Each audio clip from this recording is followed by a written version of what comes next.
UKలో 1 year masters. No IELTS required up to 5 years visa. High visa success rate. Rakesh Reddy అన్న rowdy అనుకోవాలా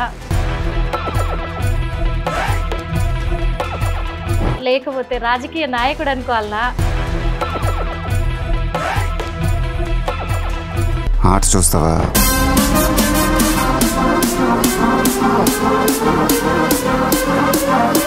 రాకేష్ రెడ్డి అన్న అది Armoor MLA అంటే మరి మీ ఎంట కూడా కొంతమంది మాఫియా ఉంటారంట, నిజమేనా సార్? నేను బహిరంగంగా చెప్తున్నాను. ఎమ్మెల్యే అయినా కానీ ఒక దుర్మార్గమైన వ్యవస్థ, ప్రజలకేం చేయనియరు.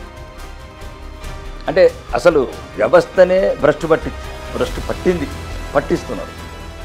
ఎమ్మెల్యేనేం చేయనియరు.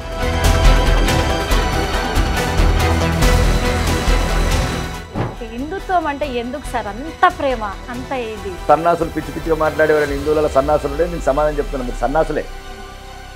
క్రిస్టియన్స్కి 160 దేశాలు ఉన్నాయి, ముస్లిమ్స్కి 57 దేశాలు ఉన్నాయి.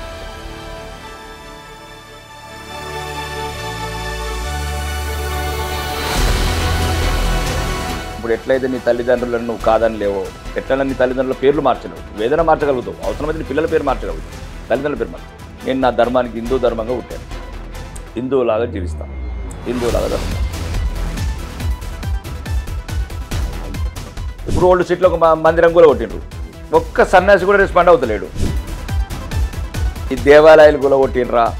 దేవాలయాలు ఎందుకు కూడా కొడుతున్నారు అంటే వాడికి సరైన అదే టైంలో షూట్ చేసేసినామనుకో మళ్ళీ ఇంకో దేవాలయం కూడా కొట్టరు. మరి హరీష్ రావే మరి బీజేపీలోకి రాబోతుండ అనేది ఒకటి ప్రచారాలు అయితే మస్తు అవుతున్నాయి. ఏంటంటే హరీష్ రావు కోనే ఓ ఆఫ్టర్ ఎమ్మెల్యే. మరి రేవంత్ రెడ్డి సార్కు అసలు సీఎం అయితందుకే అర్హత లేదు అని కూడా వీళ్ళు అంటారు, బీఆర్ఎస్ పార్టీ అంటారు. మరి మీరేమంటారు? బీఆర్ఎస్ సక్కా లేడని కదా నేను గెలిపించింది. ఎంతసేపు పార్టీ మీద పడేస్తాం, ఇంక జీవితాంతం అదే. ఎట్లా ఎలక్షన్లు రాగానే ముస్లింలను రెచ్చగొట్టు, మసీదులలో కొట్టి ప్రార్థనలు చేయండి. మీరు కూడా మొత్తం ముల్లాలు అయిపోండి, మీరు కూడా మతం మార్పు అయిపోతుంది. ఇక రేవంత్ రెడ్డి వేడు కూడా రెహమాన్ ఖాన్ అయిపోతుంది, ఇంకెంత తలకాని అయిపోతుంది.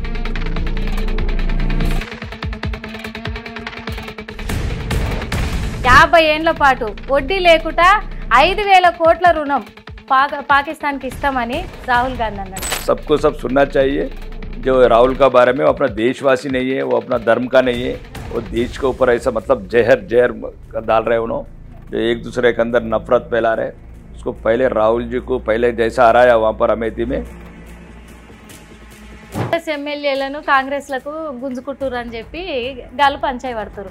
ఆయననైతే మస్తు కొట్టుకురన్న, మాకు కూడా దెబ్బలు తగినాయి. ఆఖరికి మమ్మల్ని కూడా వదలలేదు. మరి ప్రజా జీవితంలో పనికిరారని అభిప్రాయం. ప్రజల గురించి కొట్లాడు, తలకాయల వాళ్ళు కొట్టుకోర్రి. మీ గురించి కొట్లాడుకుంటలేమరా సన్నసులారా? ప్రజల గురించి కొట్లాడుండ్రి. ఇప్పుడు ఏదైనా రైతుకు రుణమాఫీ కాలేదనండి, రైతు భరోసా రాలేదనండి, పేదలకు ఇల్లు రాలేదని కొట్లాడుండ్రి, పేదలకు పెన్షన్ రాలేదని కొట్లాడుండ్రి, పేదలకు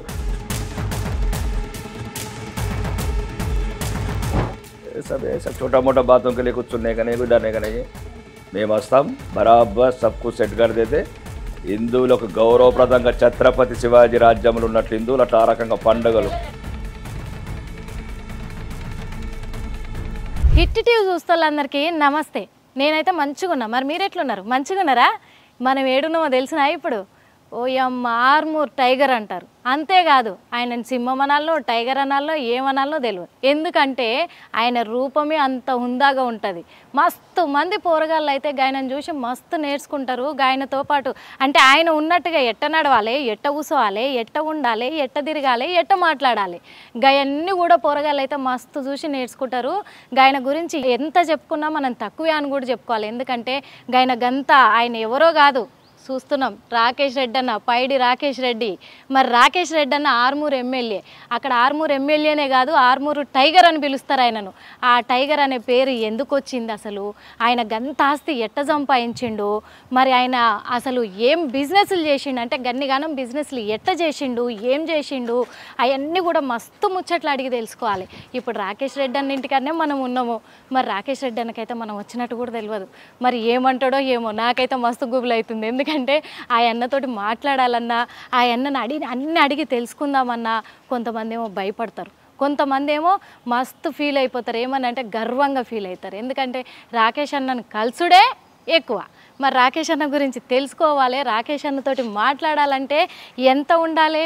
మరి గయన్న ముచ్చట్లయితే అసలు ఎట్లొచ్చిండు రాజకీయంలోకి, గిన్ని బిజినెస్లు ఎట్ట చేసిండు, ఏం జరిగింది, ఇవన్నీ కూడా రాకేష్ అన్ననైతే అడిగి తెలుసుకుందాం. మరి అన్న ఏం చెప్తాడో చూద్దాం. మరి ఇంట్లో ఉన్నాడో లేదో ఉంటాడు, ఎట్లయినా పట్టుకుందాం, ఆయన చెప్పనన్నా చెప్పిద్దాం. ఎందుకంటే ఏది అడిగినా ఆయన దగ్గర ప్రతి దానికి కూడా మస్తు సమాధానం ఉంటుంది. గా సమాధానాలతోటే మనం ఉక్కిరి బిక్కిరి అయిపోతాము. కానీ ఇవాళ మాత్రం మనమే అన్నని ఉక్కిరి బిక్కిరి చేద్దాం. రారి మరి చూద్దాం. ఇక మనమైతే ఆర్మూర్ టైగర్ ముందలనైతే కూర్చున్నాము.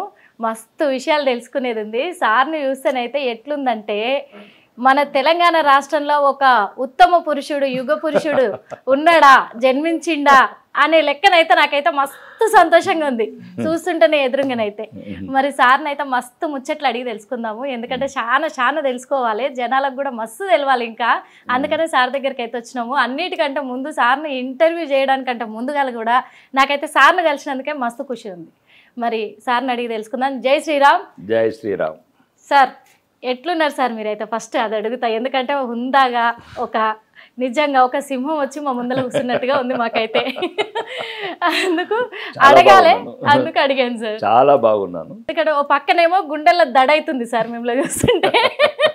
నిజంగా నేనేనా మీ ముందర కూర్చున్నది అనేది ఒకటి అనిపిస్తుంది. కానీ కూర్చున్నందుకు గర్వంగా ఉంది సార్. మరి మస్తు ముచ్చట్లయితే తెలుసుకోవాలనుకుంటున్నా సార్. మీరు కొంచెం మాకు కూడా సహకరిస్తే మేము బొచ్చడి విషయాలు తెలుసుకుంటాము. మమ్మల్ని అయితే భయపెట్టేకుని సార్. అసలు మీరు ఇంత బిజినెస్ మ్యాన్గా, ఎందుకంటే ఎన్నో బిజినెస్లు చేసిరు, మస్తు చేసిరు, అంత స్థాయికి ఎంత కష్టపడితే ఎదిగిరు సార్ మీరు? ఫస్ట్ అదే తెలుసుకుందాం అనుకుంటున్నాను నేనైతే. అంటే నేను ఒక్కనే కాదమ్మా, చాలామంది కష్టాలు పడతారు. నాకన్నా 1000 రేట్లు ఎక్కువ కష్టం పడేవాళ్ళు. కానీ అందరూ కలిసి రాదు. కాబట్టి నేనేదో కొత్తగా అందరికన్నా విరుద్ధంగా నేను కష్టపడ్డదేం లేదు, అందరిలాగానే కష్టపడ్డాను. అయితే నేను కష్టపడ్డప్పుడేమో నాకు అనిపించేది నేనే ప్రపంచంలో కష్టపడుతున్నానేమో అనిపించేది ఆ టైంలో. అంటే నాకున్న టీనేజ్ కావచ్చు, యంగర్ ఏజ్లో కావచ్చు, ఒక రకమైన ఈ బాధలన్నీ దేవుడు నా గురించి రాసి పెట్టాడు ఆ స్క్రిప్ట్ అనిపించేది. ఎందుకు అడిగినా అంటే సార్, మీ స్టోరీని కూడా మేము, మీ కథను మేము తెలుసుకున్నాం, మీ గురించి మేము తెలుసుకున్నాం, మీరు ఎట్లా అసలు ఇదైనారనేది తెలుసుకున్నాం. అంటే ఒక 8వ తరగతిలోనే మీరు చదువు మానేసి. 8 కాదు, అది చిన్న విషయం. అది ప్లస్ నేను ఇంటర్ చదివాను. అదేదో ఎందుకంటే చదువు మానేసి అమ్మ నాయనను కూడా దూరం చేసుకొని చిన్న వయసులోనే దేవుడు చేశాడు, నేను అది అంత కష్టపడడం అనేది ఎట్లా సాధ్యమైంది సార్ మీకు? చాలా మంది ఉన్నారమ్మా. ఇప్పుడు నేను మొన్న ఎమ్మెల్యేగా ఉన్నాను. మొన్న ఒక ముస్లిం పేరెంట్స్ వచ్చారు నా దగ్గరికి. వాళ్ళ చేతిలో 1 నెల పాప ఉంది. ఇద్దరు ఏడుస్తున్నారు, మాకు న్యాయం చేయండి అని. అంటే నేనన్నాను, ఏమైందంటే ఏదో వాళ్ళ అల్లుడు ఈ రకంగా ఇబ్బంది పెట్టి కూతురు టెన్షన్తో డెలివరీ అయిన 2 డేస్కే చనిపోయిందని. నాకు దుఃఖం వస్తుంది ఆ 1 మంత్ బేబీని చూస్తే. నేనే అంటే వాళ్ళ చేతుల్లో ఉన్నది అంటే మా అమ్మమ్మ తాతయ్య ఎలాగ అనిపించారు నాకు. నా బతుకు కూడా అంతే కదా, ఒక 1 ఇయర్ లోపల మా అమ్మ చనిపోయింది. అంటే నేను అనేది ఏంటంటే ఇంకా జీవితం అనేది నాకు తెలియకుంటేనే జరుగుతుంది. ఇప్పుడు నేను 20 ఏళ్ళ తర్వాత సంఘటనలు కాదు కదా. ఇక అమ్మమ్మ తాతనే అమ్మ అయ్య అయ్యారు, మొత్తం కూడా అయ్యారు మంచిగా. అన్ని వాళ్ళ దగ్గరనే మంచిగా పెరిగిరు. దాంతో పట్టుదలతోటి మంచిగా చేసుకుంటూ వచ్చిరు మీరైతే. పట్టుదల అంటే అడుగడుగున అవమానం, అడుగడుగున నిరాధారణ మస్తు ఎదుర్కోరులే సార్ మీరు. చాలా అంటే వేరే వాళ్ళైతే ఎదుర్కోవద్దు అట్లా. నా దేవుడిని అదే కోరుకుంటాను. నా జీవితము, నా కష్టాలు ఎవరికి ఇవ్వకు. ఏదైతే ఈరోజు నా సుఖాలు, నా నవ్వు ఉన్నదో ఇదే ఇవ్వు జనాలకు. కానీ మీ నవ్వు చూస్తే 100 ఏనుగుల బలం వస్తుంది అంటారు చూసిరు సార్. మీ పక్కన ఉన్న వాళ్ళకి కానీ, మీ ఎదురుగా ఉన్న వాళ్ళకి కానీ నిజంగా మీరంటే భయపడతారు బయట. కానీ ఇప్పుడు డైరెక్ట్ గా చూస్తుంటే సార్, నేను నిజంగా చెప్తున్నా, ఆ భయపడడం ఏమో కానీ సంతోషంగా ఉండొచ్చు అనిపించింది. మీ నవ్వును చూసుకుంటూ ఉండొచ్చు అనిపించింది. అట్లున్నారు సార్. మరి అసలు ఇంత పెద్ద బిజినెస్ అంటే వ్యాపారవేత్తగా మీరు ఎదిగి మరి రాజకీయాలకు రావాలని ఎందుకు అనిపించింది సార్ మీకు? నేను బహిరంగంగా చెప్తున్నాను నిర్మల, నాకు రాజకీయం అప్పుడు ఇష్టం లేదు, ఇప్పుడు ఇష్టం లేదు, ఇప్పుడు కూడా ఇష్టం లేదు. మంచిగా ఎమ్మెల్యే అయ్యారు సార్, జనాలు ఎంచుకున్నారు. ఎమ్మెల్యే అవుతానా, మంత్రిని అవుతానా అంటే ఎమ్మెల్యే అయినా కానీ ఒక దుర్మార్గమైన వ్యవస్థ, ప్రజలకేం చేయనియరు. అంటే అసలు వ్యవస్థనే భ్రష్టు పట్టిస్తున్నారు. ఎమ్మెల్యేనేం చేయనియరు. అంటే ప్రజలకి కనీస అవసరాలు తీర్చలేము. ఇప్పుడు ఇంతకుముందు అంటే బయట నుంచి చూసినాం. ఇప్పుడు ఒక ఎమ్మెల్యేగా ఉండి కూడా ఏం చేయలేకపోతున్నాం బాధ ఇంకొక రకంగా సుడులు తిరుగుతున్నారు. ఎందుకంటే వాళ్ళు మనల్ని ఎన్నో ఆశలు పెట్టుకొని మనం గెలిపించారు. కానీ దుర్మార్గులైన ఎవరైతే ప్రభుత్వంలో ఉన్న పెద్దలు కావచ్చు, అధికారులు కావచ్చు, లేకపోతే రాజకీయ నాయకులు కావచ్చు, మంత్రులు కావచ్చు, ముఖ్యమంత్రి కావచ్చు, వాళ్ళకి అసలు ఆ రాజ్యాంగబద్ధమైన పదవులు ఉండడానికి అనర్హులు. మాట్లాడేది ఒకటి, చేసేది ఒకటి, మొత్తం కుళ్ళు కూడా ఇంకొక పేరుంటే ఆ పేరు కూడా పెట్టచ్చు, ఇలా అది కూడా పెట్టచ్చు. ఇంకా అంతేకాకుండా సార్ నాకు ఒక్క డౌట్ ఉంది సార్, మీరు ఎందుకంటే మంచి బిజినెస్ వ్యాపారవేత్తగా మీరు మంచిగా ఎదిగిరు, చూస్తానికేమో మీకు కట్అవుట్ అయితే మంచి లెజెండ్ కట్అవుట్ ఉంది. మరి మీరు ఒక హీరో కట్అవుట్ పెట్టుకొని ఎందుకు సార్ మీరు సినిమా హీరోగా ట్రై చేయలేకపోయారు? ఎందుకంటే ఇన్ని రకాలుగా చేసిరు మీరు. చెప్పాను కదా, ఇప్పుడు నేను ఆల్రెడీ ముందే చెప్పాను, మీటింగ్లో కూడా చెప్పాను, ఏదో సినిమా సభలో కూడా చెప్పాను. ఆల్రెడీ నేను 96లో నేను సినిమా హీరోగా బుక్ అయ్యాను, ప్రేమ గులాబీలు అనే సినిమాలో. ఏదో అది ఇంకా ఇంతకన్నా రాజకీయ రంగం కానీ ఇంకా దరిద్రం రంగం చేసిరా సార్ అలా మీరు. ఒక వారం రోజులు ఏదో అన్నారు, కట్ అన్నారు, అవుట్ అన్నారు, ఏదో అన్నారులే. కానీ అంటే జనరల్గా ఏంటంటే మొత్తం కలుముషి, ఇంకా అదొక మాయా ప్రపంచం. ఆడు ఎవడు నిజాలే మాట్లాడాడు దాంట్లో. దీంట్లో ఒక 10% నిజాలు మాట్లాడతారు రాజకీయాలలో. ఈ సినిమా రంగంలో అయితే వాడు అసలు ఇక అదొక భరించరాని అదొక రంగం. కాబట్టి నాకు వీలుగా అంటే మంచిగా ఉంటారు సార్, మీరు మంచిగా ఉంటారు. స్క్రీన్ పైన కూడా మరి మీరు మా తాండూరు తండాలల్లా, ఆదిలాబాద్ గిరిజన తండాలల్లా, మహబూబాబాద్ తండాలల్లా నాకన్నా 100 రెట్లు అందమైన బిడ్డలు ఉన్నారు. ప్రోత్సహించాలి వాళ్ళని. కానీ ఇంత టాలెంట్ కూడా ఉండాలి సార్. టాలెంట్ అంటే కొనుక్కుంటే రాదమ్మా. ఈ టాలెంట్ పుట్టుకతో వస్తుంది, బ్లడ్ లో వస్తుంది, అది ఇంకొకటి ఎక్స్పీరియన్స్ లో వస్తుంది. ఎక్స్పీరియన్స్ కావచ్చు, నేర్చుకోవాలి, నిరంతరం నేర్చుకోవాలి. అట్లా అనుభవాలు, మీ అంత అనుభవము, ఎందుకంటే మీరు ఇంత అనుభవించి ఇన్ని కష్టం నష్టం అన్నీ అయిపోయినాయి సార్ మీలో. ఇప్పుడు మంచిగా సంతోషంగా ఉంటారు, మాకు కూడా సంతోషం. ఇప్పుడు ఎట్లుంది సార్ అప్పుడు పడ్డ కష్టాలకి ఇప్పుడు ఉంటున్న ఈ జీవితం? కష్టాలు పడ్డప్పుడు ఎప్పుడు బాధపడలే నేను. ఇప్పుడు కష్టాలే దేవుడు పెట్టాలనుకున్నప్పుడు ఇంకా దేవుడిని ఏమనుగుతామమ్మా? ఇప్పుడు కష్టాలు తీర్చమని పోవాల్సిందే దేవుడి దగ్గరికి. ఎంత మంచిగా చెప్తారు సార్. ఇప్పుడు పెట్టినవాడే దేవుడు అయినప్పుడు అతను అనుభవించాల్సిందే అనేది నా భావన. అనుభవించాలంతే, తప్పదిగా. అంటే నువ్వు ఎవరి దగ్గరికి వెళ్తావు? కర్మఫలం అంటారా? కర్మఫలమా, దాన్ని ఏ ఫలం అనుకున్నా కానీ దాన్ని మనం తీసేయలేము. కానీ నిరంతరం ప్రయత్నం చేయాలి, మార్చుకోగలగాలి, ప్రయత్నం అయితే చేయాలి అంతే. దాన్ని అంతకు మించిన ఇంకా ఆప్షన్ అయితే లేదు మన దగ్గర. అదైతే మంచిగా ఉంది సార్, ఎందుకంటే ఇంత అనుభవంతో మీరు ఉన్నారు కాబట్టి ఇవాళ ఈ మాట మాట్లాడుతారు సార్. మరి మీకు అంటే ఒక చిన్న ఇది సార్, మీకు హిందుత్వం అంటే ఎందుకు సార్ అంత ప్రేమ, అంత ఇది? కరెక్ట్, మంచి ప్రశ్న అడిగామా, ఇంకెవరు అడగలేదు ఇప్పటి వరకు. చాలా మంచి ప్రశ్న ఇది సార్. కానీ హిందుత్వం అంటే ఈ దేశంలో ఉన్న ప్రతిపక్షాలకు అంత వ్యతిరేకత ఎందుకు? అంత వ్యతిరేకత ఎందుకు? ఇప్పుడు నాకేమో ఇష్టమని అడుగుతున్నావు కదా, అలా వ్యతిరేకత ఎందుకు? అది కూడా చాలా మందిని అడిగినా సార్, అడిగితే కూడా ఏమంటారు, హిందుత్వంలో ఏముంది అంటారు. అందుకే మీ దగ్గర తెలుసుకుందామని. అంటే హిందుత్వంలో ఏముండాలని కోరుకుంటున్నారు వాళ్ళు? అంటే ఇప్పుడు ఎట్లా బంగ్లాదేశ్ లాగా మానభంగాలు చేయాలా, నడివీధిలా హిందువులను ఉరిపెట్టాలా, లేకపోతే కాశ్మీర్ లాగా హిందూ అమ్మాయిలని రంపాల మీద కొయ్యాలా? మరిగా కాబట్టి నేను అదే చెప్తున్నాను. అంటే వాళ్ళకి ఏం కావాలి అంటే హిందువులు ఎప్పుడు అంటే సుమారు ఇప్పుడు పాకిస్తాన్లో 20% ఉన్నోడు 1% కావాలా, అదృశ్యం అయిపోవాలా, అత్యాచారాలకు లోని కావాలా, లేకపోతే హత్యలు కాబడాలా, అవమానాలు ఎదుర్కోవాలా, బంగ్లాదేశ్ లాగా ఒక్క అమ్మాయిని 140 మంది మానభంగం చేయాలా, రోడ్ల మీద కర్రలతో కొట్టాలా, హిందూ వస్త్రధారణ ఉంటే బురకెందుకు వేసుకోలేదని వాళ్ళు నేర్పేటి. ఇప్పుడైతే మొత్తం అరాచకానికి అరాచకానికి పరాకాష్ట అండి.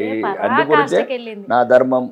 ఇప్పుడు ఎట్లయితే నీ తల్లిదండ్రులను నువ్వు కాదని లేవో, ఎట్లయినా నీ తల్లిదండ్రుల పేర్లు మార్చలేవు, నువ్వు ఏదైనా మార్చగలుగుతావు, అవసరమైతే నీ పిల్లల పేరు మార్చగలుగుతావు, తల్లిదండ్రుల పేరు మార్చు. నేను నా ధర్మానికి హిందూ ధర్మంగా పుట్టాను, హిందువులాగా జీవిస్తాను, హిందువులాగా దస్తాను, నా హిందూ మతాన్ని ప్రేమిస్తాను. ఖచ్చితంగా దాని అర్థం అది కాదు. మనకు ఇండియా అంటేనే సాంప్రదాయాలకు ప్రతీక. అవును. అందుకు మరి మన హిందువులు కూడా చాలా మంది ఏముంది హిందుత్వంలా అంటారు, కానీ హిందుత్వం కోసం మీరు ప్రాణమైన ఇస్తారు. నాకు అదైతే తెలుసు సార్. అందుకే అసలు హిందుత్వంలో ఏముంది మీ దగ్గర నుంచి తెలుసుకోవాలనే నేను ఇంత దూరం కూడా వచ్చిన సార్. ఇప్పుడు హిందుత్వం ఒకటేనమ్మా, ఈ ప్రపంచాన్ని ప్రేమించే నేల, ఇది ప్రపంచానికి జ్ఞానబోధ చేసిన నేల. ఒకప్పుడు 10,000 మంది విదేశీ విద్యార్థులు ఉన్న నలంద విశ్వవిద్యాలయం, వాడు ఒక ఖిల్జీ అనే దుర్మార్గుడు దాన్ని తగలబెట్టాడు. కాబట్టి అసలు ఈ భారతదేశము హిందూ జాతి గురించి, హిందూ సంస్కృతి సంస్కారము, దీని వేదాలు సనాతన ధర్మం గురించి తెలిసిన ఈ వెధవ ఎవ్వడు ఈ రకంగా మాట్లాడాడు. ప్రపంచంలో ఏదన్నా సర్వే జనో సుఖినో బంధ్ సర్వలోక సుఖినో భవంత్ అనేది ఒకటే ఉన్నదండి, అది హిందుత్వంలో ఉంది. వసుదైక కుటుంబం అనే పదం కూడా ఓన్లీ హిందుత్వంలో ఉంది. ప్రపంచమంతా ఒకటే కుటుంబం అని. కానీ మిగతా మతాలు అట్లా కాదు, మా మతమే ఒకటే. ఇంకా ఇతర మతస్థులు కాఫర్లు అంటే రకరకాల వాళ్ళు మాట్లాడే భాష, వాళ్ళ గ్రంథాలం కావచ్చు, ఇంకేదైనా కావచ్చు. కాబట్టి నేనేమంటున్నా అంటే హిందుత్వాన్ని ఎవరైనా అనే ముందు హిందుత్వం గురించి తెలుసుకోండి. ఎవడు నిన్న మొన్న పుట్టిన పార్టీలాగా మతాలు మొన్న పుట్టిన మతాలలో ఏరి మీరు ఈ రకంగా అవమానకరంగా మాట్లాడడం కరెక్ట్ కాదని నా అభిప్రాయం. ఇది రాజకీయాలకు సంబంధించింది కాదు హిందుత్వం అనేది. అవును, ఇది మతాలకు సంబంధించింది కాదు. కొన్ని చిన్న చిన్న లొసుగులు ఉంటాయండి. అప్పుడున్న తరం కరెక్ట్ అనిపించిండొచ్చు, ఇప్పుడు మార్చుకుందాం. అప్పటి నుంచి ఇప్పటిదాకా కూడా మనకు వస్తున్న ఒక ఆచారాలనే హిందుత్వం అంటారు. ఒక సాంప్రదాయాన్ని, ఒక పద్ధతిని పాటించమని చెప్పారు. అవును, ఇప్పుడు ఉన్నాయంటారా సార్ ఈ పద్ధతులన్నీ? అందుకు మరి బొట్టు ఎందుకు పెట్టుకున్నావు అంత మంచి మల్లెపూలు? నాకు ఇష్టం సార్. అదే మరి ఆ చీర, గాజులు, ఆ కట్టు, ఆ బొట్టు, మెట్ట. నాకు ఇష్టం సార్. ప్రపంచంలో ఏ మహిళకు చూపి ఇట్లా? ఇప్పుడు నీకు నిలువైతే చెప్తున్నా, కింద నుంచి పెడితే చూడు, కట్టు, బొట్టు, మెట్టె, గాజులు, ఈ చీర చూపించండి ఎక్కడన్నా. ప్రపంచంలో ఏ జాతిలను చూపించండి అమ్మా, ఏ జాతిలను చూపించండి. ఈ చీర కట్టులో ఉన్న గొప్పతనం అయితే దేంట్లో రాదని నేను అనుకుంటా సార్. మరి నాకైతే మస్తు ఇష్టం. ఇది అర్థం కావట్లేదండి పనికిరాని సన్నాసులకు. ఏదేదో మాట్లాడుతుంది ఈ మధ్యలో. ఒక డబ్బు నడమంత్రం సీర వచ్చినాడు ఒకడు, ఎక్కువ చదువుకున్నాను ఫీల్ అయినాడు ఒకడు, ఇక నాయంత మేధావి లేడన్నాడు ఒకడు, మేమే దేశం ఉద్ధరించడం కుట్టామని ఒకడు. ఇలాది మంది వీరులంగా ఎలా ఇది వేల సంవత్సరాలు మంచి మంచి వీరులు, శాతవాహనులు, శాలివాహనులు, రెడ్డి రాజులు, రెడ్డి ముఖులు, కాకతీయులు, రాజులు, ప్రతాపరుద్రుడు, ఛత్రపతి శివాజీ పుట్టిన నేల, నేతాజీ సుభాష్ చంద్రబోస్ పుట్టిన నేల ఇది. అవన్నీ పేర్లు ఒక్కొక్కరు ఒక్కొక్క విధంగా మిమ్మల్ని కూడా పిలుస్తారు సార్. ఆ పేర్లు మాకున్నది ఒక దేశం అమ్మ, ఈ దేశంలో మేము బతకాలి. మంచిగా మేమైనా మీరైనా ఈ దేశంలోనే బతకాలి, మనకి ఇంకొక దేశం లేదు. కాబట్టి ఈ దేశంలో గౌరవంగా బతుకుదాం అనేదే నేను చెప్తున్నాను. మనం ఎవ్వరు తీసుకోవడమ్మా, మీరు అనుకుంటున్నట్టు ముస్లిమ్స్ అన్న 57 దేశాలు ఉన్నాయి, వాళ్ళని తీసుకుంటారు. మనం ఎవరు తీసుకుంటారు? మనకి ప్రపంచంలో ఇంకో దేశమే లేదు. కాబట్టి ఎవరైనా సన్నాసులు పిచ్చి పిచ్చిగా మాట్లాడే ఎవరైనా హిందువుల సన్నాసులు ఉంటే దీనికి సమాధానం చెప్తున్నాను, మీరు సన్నాసులే. క్రిస్టియన్స్కి 160 దేశాలు ఉన్నాయి, ముస్లిమ్స్కి 57 దేశాలు ఉన్నాయి. ఒకవేళ వాళ్ళకి ఏదైనా సమస్య వస్తే వాడు క్రిస్టియన్ మా జాతిని మనం ఎక్కడైనా తీసుకుంటారు, యూరోప్లోనో లేకపోతే ఆఫ్రికాలోనో లేకపోతే ఎక్కడో తీసుకుంటారు. ముస్లింలు వాళ్ళ దేశాలు మిమ్మల్ని ఎవరు తీసుకుంటారు? కాబట్టి ఎట్లయితే మనకి ఏదన్నా ఒక చిన్న ఇల్లు, చిన్న సంసారము, ఎట్లాంటి కొన్ని వసతులు ఉంటాయో లిమిటెడ్గా, దాన్ని జాగ్రత్తగా కాపాడుకుంటాడు ఎవడైనా ప్రపంచంలో. మనకున్నదే ఒక దేశం, ఒకటే దేవుడు, అంటే ఒక హిందూ సంస్కృతి ఉన్న ఒక దేశం ఇది. కాబట్టి దీన్ని కాపాడుకుందాం. ఇప్పటికే కొంతమంది దుర్మార్గులు, దేశద్రోహులు ఈ దేశాన్ని చీల్చారు, ముక్కలు చేశారు. ఇతర దేశాలు, ఆ చీల్చిన దేశాలలో హిందువుల జాతిని సర్వంగా నిర్మూలించారు. కాబట్టి ఇప్పుడు కూడా 89% ఉన్నది, 76కి వచ్చింది అంటున్నారు, 76, 70 అంటున్నారు. ఇంకా ఇప్పుడు ఇంకా తర్వాత సినిమా చూపిస్తా బావా అన్నట్టుంటుంది మీకు బతుకులు. కాబట్టి ఈ ధర్మం ఉండాలా, ఈ దేశం ఉండాలి. మీరు ఇన్ని చెప్తారు సార్. మరి హిందుత్వం గురించి ఒక్క ముచ్చట సార్, ఎందుకంటే ముస్లిం వాళ్ళు అంటే ముస్లిం వాళ్ళు కావచ్చు, క్రిస్టియన్స్ కావచ్చు, ఎవరైనా సరే ఇప్పుడు హిందూ దేవాలయాల మీద గత కొన్ని సంవత్సరాలుగా కూడా మస్తు దాడులు జరుగుతున్నాయి. ఎక్కడ పడితే అక్కడ దేవాలయాల మీద మొత్తం దేవుళ్ళను, మొత్తం విగ్రహాలనే ఇది చేస్తున్నారు. మరి అన్నిసార్లు జరుగుతున్నా మరి హిందుత్వం ఇంత ప్రేమించేటోళ్ళు అందరూ కూడా ఎందుకు సార్ హిందువులు మరి దీని మీద అస్సలు ఎటువంటి చలనం లేకుంటున్నారు? మరి 10 ఏళ్ళ నుంచి యూపీలు ఎందుకు జరుగుతుంది? అక్కడ మొగుడు ఉన్నాడనే అది 10 ఏళ్ళ నుంచి యూపీలు ఎందుకు జరుగుతలేవని ఇప్పుడు మీరు అడిగిన ప్రశ్న. యూపీలు ఎందుకు జరుగుతలేవు? సరైన మొగుడు ఉన్నాడనా? కావచ్చు సార్. ఈయన కూడా మొగుడు వస్తాడు. ఇక ఎక్కడెక్కడ మొగుడు రావాలి అక్కడ వస్తారు. నేను అనేది ఏంటంటే ఫస్ట్ ఈ చేతగాని దద్దమ్మలు ఎవరైతే రాజ్యాంగబద్ధమైన పదవులు ఉండి వాళ్ళని రెచ్చగొట్టడము. ముస్లిమ్స్ కూడా మంచోళ్ళే, 90% మంచోళ్ళే ఉంటారు. వాళ్ళ బతుకు వాళ్ళు బతరు. వాడు మసీదు వాడు పోతాడు, మంచి 5 సార్లు నమాజ్ చేసుకుంటాడు, మనశ్శాంతి లేకపోతే ఖురాన్ తాలీం చేస్తాడు వాడు, మత గ్రంథాన్ని. ఏం తప్పులేదు అది. వాళ్ళు ఎవరో కాదు, ఇండియన్ ముస్లిమ్స్ అంతా మన ఫోర్ ఫాదర్స్, వాళ్ళ రిలేటెడ్ బ్లడ్ రిలేషను. మనం కోస్తే వాడి రక్తం, మన రక్తం, DNA కూడా ఒకటి వస్తుంది. వాడిది అరబ్బీ ముస్లిం ఇది రాదు, కానీ మన ముస్లింది మనది డిఎన్ఏ ఒకటే వస్తుంది. అంటే దీన్ని బట్టి సైంటిఫిక్గా తెలుసుకోవాల్సింది ఎవడైనా సరే ఏంటంటే వాళ్ళు మనము ఒకటే జాతి ఒకటే కుటుంబము, ఏదో అప్పుడున్న పరిస్థితుల వల్ల వాళ్ళు మత మార్పిడి చెందారు. ఓకే, దాని చరిత్రను తవ్వలేం మనం, చరిత్రను తవ్వకుండా పోతే అది ఎండ్ ఉండదు. కాబట్టి నేననేది ఏంటంటే ఇప్పుడు ఈ 10% ముస్లింతోనే ప్రాబ్లం. ఈ దేవాలయాలు కూలగొట్టినరా, దేవాలయాలు ఎందుకు కూలగొడుతున్నారు అంటే వాడికి సరైన అదే టైంలో షూట్ చేసేసినామనుకో మళ్ళీ ఇంకో దేవాలయం కూలగొట్టు. నో, మరి మిగతా ప్రార్థన స్థలాన్ని మనం ఎందుకు ఏమంటలేం? వాడు భయం ఉంచాడు. ఇప్పుడు ఉదాహరణకు ఇప్పుడు ఓల్డ్ సిటీలో ఒక మందిరం కూడా కొట్టిండ్రు, ఒక్క సన్యాసి కూడా రెస్పాండ్ అవుతలేడు. మొన్ననే చెప్తున్నాను, మొన్ననే అదే ఓల్డ్ సిటీలో రక్షాపురం రక్షాపురంలో. మరి అదే ఇతర మతస్థులది ఒకటి ముట్టుమను మసీద్ చూద్దాం. అసలు వాళ్ళ ఈ పోలీస్ యూనిఫామ్లు కూడా ఉత్సవం పోసుకుంటారు, లాగులు తడుచుకుంటాయి. అది ఏందో అర్థమే కదా, యూనిఫామ్లు ఉన్న మరి పవరా లేకపోతే భయమా? హిందువులు అంటే ప్రతి ఒక్కరికి చులకనే, ఆడు ముఖ్యమంత్రులకు చులకనే, మంత్రులకు చులకనే, ఈ పోలీసు వాళ్ళకు చులకనే. నేనేమంటున్నాను, ఇప్పుడు ఉదాహరణకు అక్కడ కూలిన మందిరం, ఎందుకంటే మాకు ఫోన్ రావటము, మేము అధికారులను అడగటము, ఎండోమెంట్ కమిషన్కి ఫోన్ చేయడము, సరే కూలగొట్టిన మందిరాన్ని కట్టలేని సన్నాసులారా ఎందుకురా మీరు ఈ దేశంలో అధికారాలలో ఉండి దేవాలయం కూలగొట్టిళ్ళు. కానీ ఇంత నిర్భయంగా మందిరం, మరి ఒకవేళ మరి హిందూ మతం మెజార్టీ ఉంది కదా, మరి మేము కూలగొడితే అదేగా ఇక మా మీద పడతారు. కాబట్టి దయచేసి నేను చెప్పదలుచుకున్నది ఒకటి, ఇది మీరు ఈ రకంగా చేశారు ఇంకో పరిపాలన, ఇక వీళ్ళు కూడా ఇక ఇట్లా లోపల కుమ్లి మళ్ళీ ఏదో ఒక రకంగా అది ఒక పెద్ద ఉప్పెన లాగొస్తుంది. ఆ ఉప్పెన కావద్దని నేను కోరుకుంటున్నా. మరి ఒక్క ముచ్చట సార్ నేను అడుగుదాం అనుకుంటున్నా, ఏంటంటే ఎవ్వరి గురించి అయినా చెప్పాలంటే మీరు అసలు భయపడరని తెలిసింది, నిజమే అంటారా? భయపడకుండా చెప్తాడు. దేనికి భయపడాలా? ఏదన్నా నిజం చెప్పాలంటే మాత్రము ఇది నిజం నేను చెప్పడానికి నేను భయపడను అంటారంట. మీరు నేను ఎందుకు భయపడాలంటారంట. అందుకు మరి ఏ భయం లేకుండా ఇప్పుడు ఒక వ్యక్తిత్వం గురించి కానీ, ఒక రాజకీయం గురించి కానీ, ఒక కుళ్ళు కుతంత్రాల గురించి కానీ కొంతమంది ఏం చేస్తారంటే మనకెందుకు వచ్చిన పంచాయతీ ఆడ మాట్లాడితే మన మీద పడతారు, ఊకే మనకెందుకు రానాయనా అని వెనకడుగు వేస్తోళ్ళు అయితే మస్తు మంది ఉన్నారు. గట్లా మీరు వెనకడుగు వేయకుండా ధైర్యంతో ముందరకు పోతారంట, ఏదైనా నిర్భయంగా మాట్లాడతారంట. నిజమేనా సార్? నువ్వు వాళ్ళు చెప్పింది వాళ్ళకి తెలుసు, చెప్పిన వాళ్ళని అడగాలి. మస్తు చూసాను నేను ఇంటర్వ్యూలలో కూడా. అందుకే ఏముంటదమ్మా దిస్ ఓపెన్, ఏముంటుంది పెద్ద ఏమనేది ఏమన్నా నిరక్షిత ప్రభుత్వమా, ప్రజాస్వామ్యము? ఏదో వందలాది మేధావులు అంబేద్కర్ గారి నేతృత్వంలో ఒక మంచి భారత రాజ్యాంగాన్ని రాశారు. సుమారు 200 దేశాలు ఉన్న రాజ్యాంగాలను తీసుకొని దేని మనకు పనికొస్తుంది, ఏది మనకు పనికిరాదని ఒక స్వేచ్ఛాయుతమైన ఒక గౌరవప్రదమైన జీవించడానికి ఒక మంచి భారత రాజ్యాంగాన్ని రాసుకున్నాం. అటువంటి నీకు భయం ఎందుకు? ఒకటైతే అడుగుదా, పైడి రాకేష్ రెడ్డి అన్న అంటే ఆర్మూర్ ఎమ్మెల్యే అని ఇప్పటికీ ఎంతో అందరికీ తెలుసు, తెలంగాణ రాష్ట్రం ఏపీ రాష్ట్రం మొత్తం కూడా తెలుసు ఆర్మూరు ఎమ్మెల్యే రాకేష్ రెడ్డి అన్న అంటే.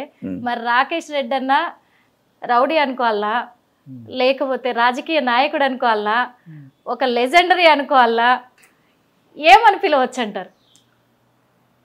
రౌడీలకు మాత్రమే రౌడీ రాకేష్ అన్న అంటే అంతే అంతే. ఎవరు ఏ రూపంలో ఏ రకంగా అనుకుంటే ఇప్పుడు సుమారు ఇప్పుడు ఎమ్మెల్యే అయిన తర్వాత ఒకసారి మా అంకాపూర్ ఇంటికి రా, మినిమం 1000 మంది ఉంటారు. అందుకే అడుగుతున్నా, మినిమం 1000 మంది ఉంటారు. ఒకళ్ళు నాన్న అంటారు, ఒకళ్ళు అన్న అంటారు, అంటే ఒక రకమైన మ్యాక్సిమం. కొందరు రౌడీలు గుండాలకు నచ్చాను నేను.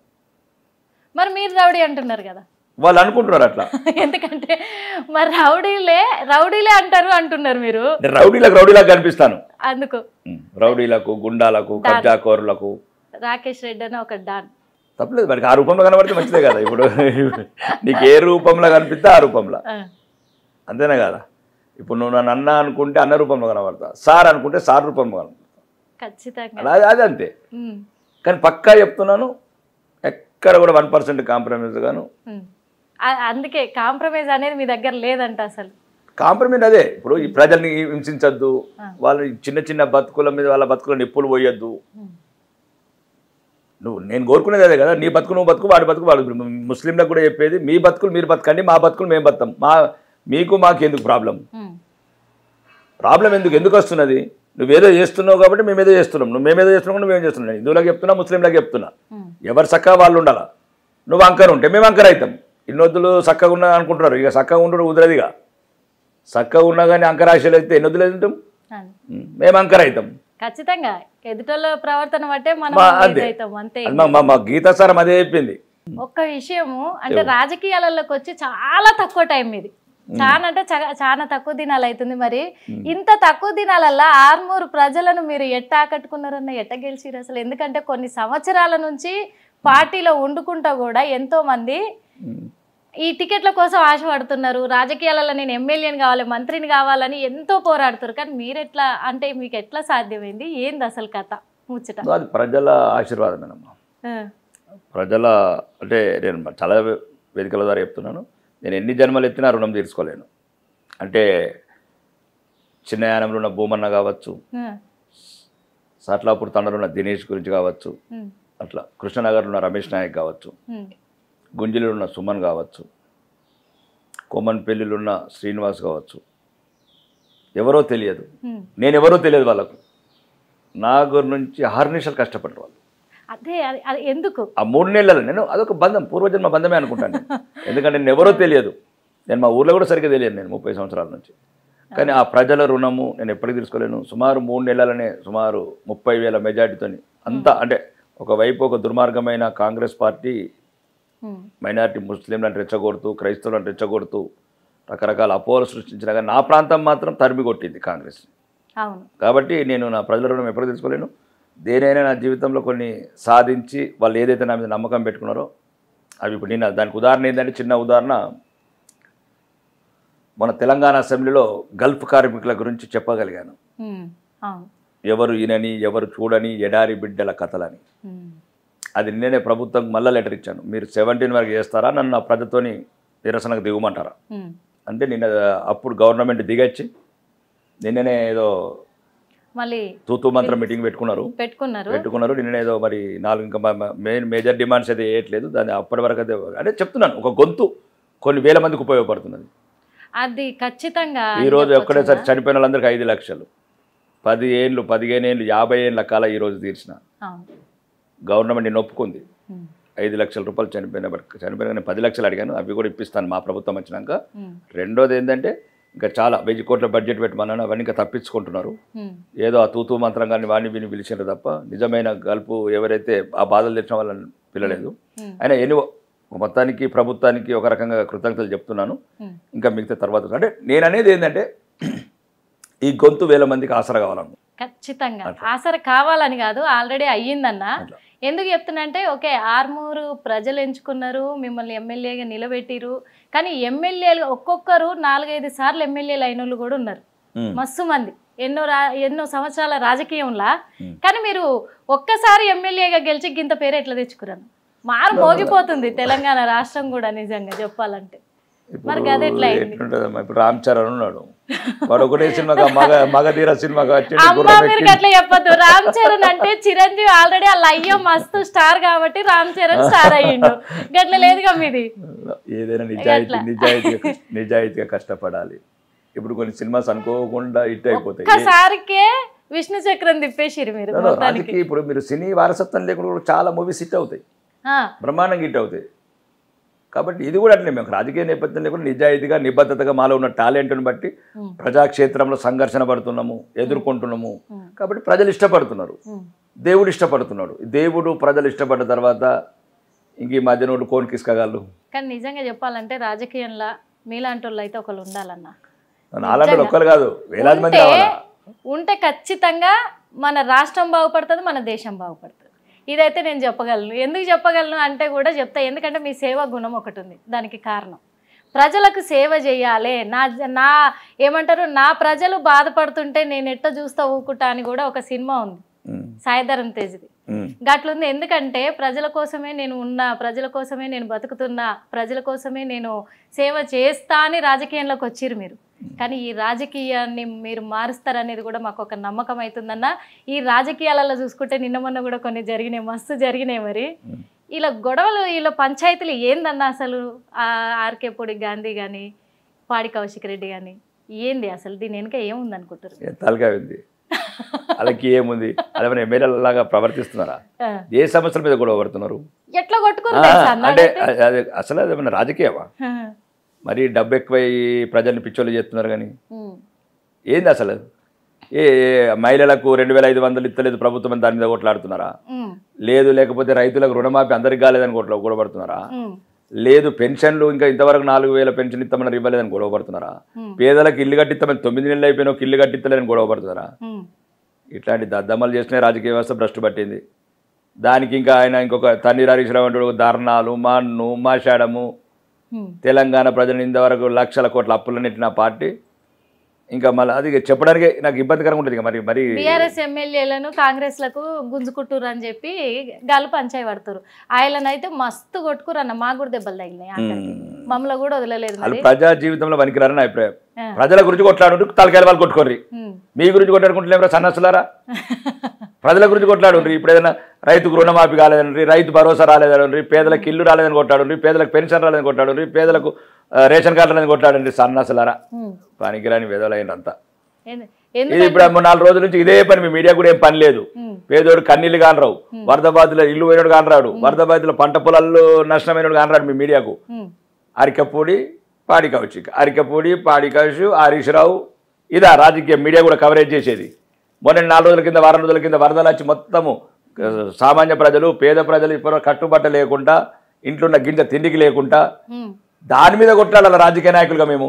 ఇది ఈ ముచ్చట కూడా ఇప్పుడు మీరే చెప్పారు కాబట్టి ఒకటి అడుగుతాను. ఈ ముచ్చట మీద కూడా మరి కాంగ్రెస్ ప్రభుత్వం ఉంది తెలంగాణలో, రేవంత్ రెడ్డి ఏమో మరి అక్కడ వరదలు వచ్చిన కాడ ఖమ్మంలో నేనే ఆదుకున్నా, నేనే చేసిన, కేంద్రం రూపాయి కూడా ఇవ్వలేదంటారు, నిజమేనన్నా? ఇప్పుడు రేవంత్ రెడ్డి మాట్లాడతాడే, ఆయన మాట్లాడిందంటే ఇంకా పక్కన దానికి అబద్ధమే అంట, 100% అబద్ధాలు. ఇప్పుడు నా రాజకీయ నేపథ్యమే చూడండి.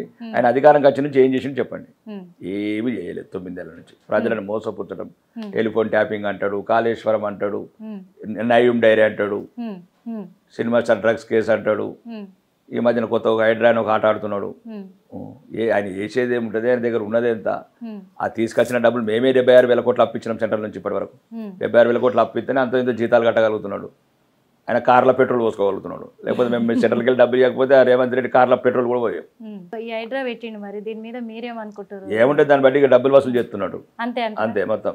మరి వాళ్ళు చూస్తేనేమో అట్లా కాదు, నేను నా సొంత అన్నను కూడా నేను వదులుతలేను, గట్టెట్లా అవుతుంది అంటుండు కన్నా. మేము ఒకటే చెప్తున్నాను, దమ్ముంటే ఫస్ట్ పేదోని నాపు. జీవితాంతా కష్టపడి ఇటుక జమ చేసుకొని మధ్యతరగతోడు వాడు కూడా అన్ని గవర్నమెంట్ ఆఫీసర్లు పర్మిషన్స్ ఉన్నాయని, బ్యాంక్స్ లోన్ ఇచ్చిండ్రని, పవర్ కనెక్షన్ ఉన్నదని వాడు అల్ల కొనుక్కున్నాడు. ఒక ప్లాటో చిన్న గుడిసెనో అనుకుందాం ఇల్లు, వాళ్ళ మీద పడ్డారు పనికిరాని వాళ్ళు. నేను రంగనాథ్ గారు కూడా చెప్పాను మన ఇంటర్వ్యూలో కూడా, దయచేసి ముందు దమ్ము ఉంటే, మీలో నిజాయితీ ఉంటే పైనుంచి కొట్టుకుంటారండి. రేవంత్ రెడ్డి, రాకేష్ రెడ్డి, అసౌద్దీన్ ఓవైసీ, అక్బరుద్దీన్ ఓవైసీ, కేటీఆర్, హరీష్ రావు, పట్నం మహేందర్ రెడ్డి, కేవీపీ రామచంద్రరావు, 100 కొద్ది. మీకు ఎవిడెన్స్ ఉండగా వాళ్ళని వదిలిపెట్టి ఉన్నోడికేమో జయబేరి మురళీమోహన్కేమో షోకాజ్ నోటి ఇస్తాడు రంగనాథ్ గారు. మరి అదే పేదోడికేమో గంట లోపల పోయి కాల్ చేయని కానీ కూలగొడతారు. అంటే పేదోడికి అండలేదు, ఎటువంటి సహకారం లేదు సమాజం నుంచి. ఇది మంచిది కాదని చెప్తున్నా. ఇప్పటికే పేదోడికి మధ్యతరగతోడికి ఒక రకమైన బాధ ఉంది, చట్టం ఉన్నవాడి చుట్టమైందని. రేవంత్ రెడ్డి కూడా ఆ రకంగానే చేస్తున్నాడు. మొత్తానికి ఏదో డ్రామా క్రియేట్ చేసిండు. దీన్ని బట్టి 1000 కోట్ల అవినీతి జరుగుతుంది ప్రజలు అంటున్నారు. మరి ఆయన నిజాయితీ నిబద్ధత నిలుపుకోవాలంటే రేపే ఫాతిమా కాలేజ్ నుంచి మొదలు పెడితే అంతా. ఫాతిమా కాలేజీను మరి సీఎం రేవంత్ రెడ్డి గారు ఆ సార్ అయితే మరి టచ్ చేస్తారు అనుకుంటారా? సార్ కూల్స్తాడా? ఆయన కూల్చకపోతే మేము కూలుస్తాం, ఏముందల్లా. ఆయన ఎప్పుడు అంటే మొత్తం మానే ఉంటాడు, అంటేసుకుంటాడు ఇట్లా ముఖ్యమంత్రి పదవిలో. మరి ఆయన మేము కామా బీజేపీలో ముఖ్యమంత్రులు కామా, లేకపోతే మేము కూలగొట్టామా? మాకు రాదా? ఇప్పుడైతే అధికారంలో నేనే ఉన్నా కదా, నన్ను కాదని ఓడదాడతాడు అనే ఇట్లా అన్నోళ్ళు ఆయారాం గయారాం అంతా పైన చాలా మంది ఉన్నారు. వైఎస్ రాజశేఖర రెడ్డి పైన ఉన్నాడు, ఎన్టీ రామారావు, అందరు, విజయభాస్కర్ రెడ్డి అంతా పైన ఉన్నారు. छोटा मोटा बातों के लिए कुछ सुनने का नहीं, कुछ डरने का नहीं है. మేము వస్తాం బరాబర్ సబ్కు సెట్ కర్ దేతే. హిందువులకు గౌరవప్రదంగా ఛత్రపతి శివాజీ రాజ్యంలో ఉన్నట్లు హిందువులు అట్లా ఆ రకంగా పండుగ ఎప్పుడైతే తెలంగాణ గట్లా ప్రతిది కూడా పంటేయంగానే ఒకటేసారి రాదమ్మా, కోతకు రాదు. ఎందుకంటే దేవుడు కూడా ఒక చిన్న ఒక సైంటిఫిక్ పెట్టాడు. భార్య భర్తలు కలయికలు కూడా 1 నెలకు సంతానం కలగదు, 9 నెలలు ఆగాలి. కడుపులో శిశువు ఉందని తెలిసి కూడా దేవుడు అనుకుంటే 1 నెల కూడా ఇచ్చేవాడు, కానీ కాదు. అంటే ఇవన్నీ మనిషికి ఒక రకమైన ఒక లెసన్స్. ఇవన్నీ అంటే ఓపికగా ఉండాలా, సహనంగా ఉండాలా, సమయం వచ్చినప్పుడే అన్నీ సక్రమంగా జరుగుతాయని దేవుడి నిర్ణయాలు. ఇది కూడా తెలంగాణకు ఇంకా పెద్ద దూరంలో లేము. ఇప్పుడు చాలా మంది కూడా బీఆర్ఎస్ నాయకులు అందరూ కూడా కాంగ్రెస్లో పోతురు అధికారంలో ఉందని, మరి ఎందుకు బీజేపీలోకి వస్తారు? ఇది గంగ తల్లి గంగమ్మ తల్లి, ఇది మరి పవిత్రులే రావాలా, ఈ పాపాత్మలు అత్తే కుదరదు.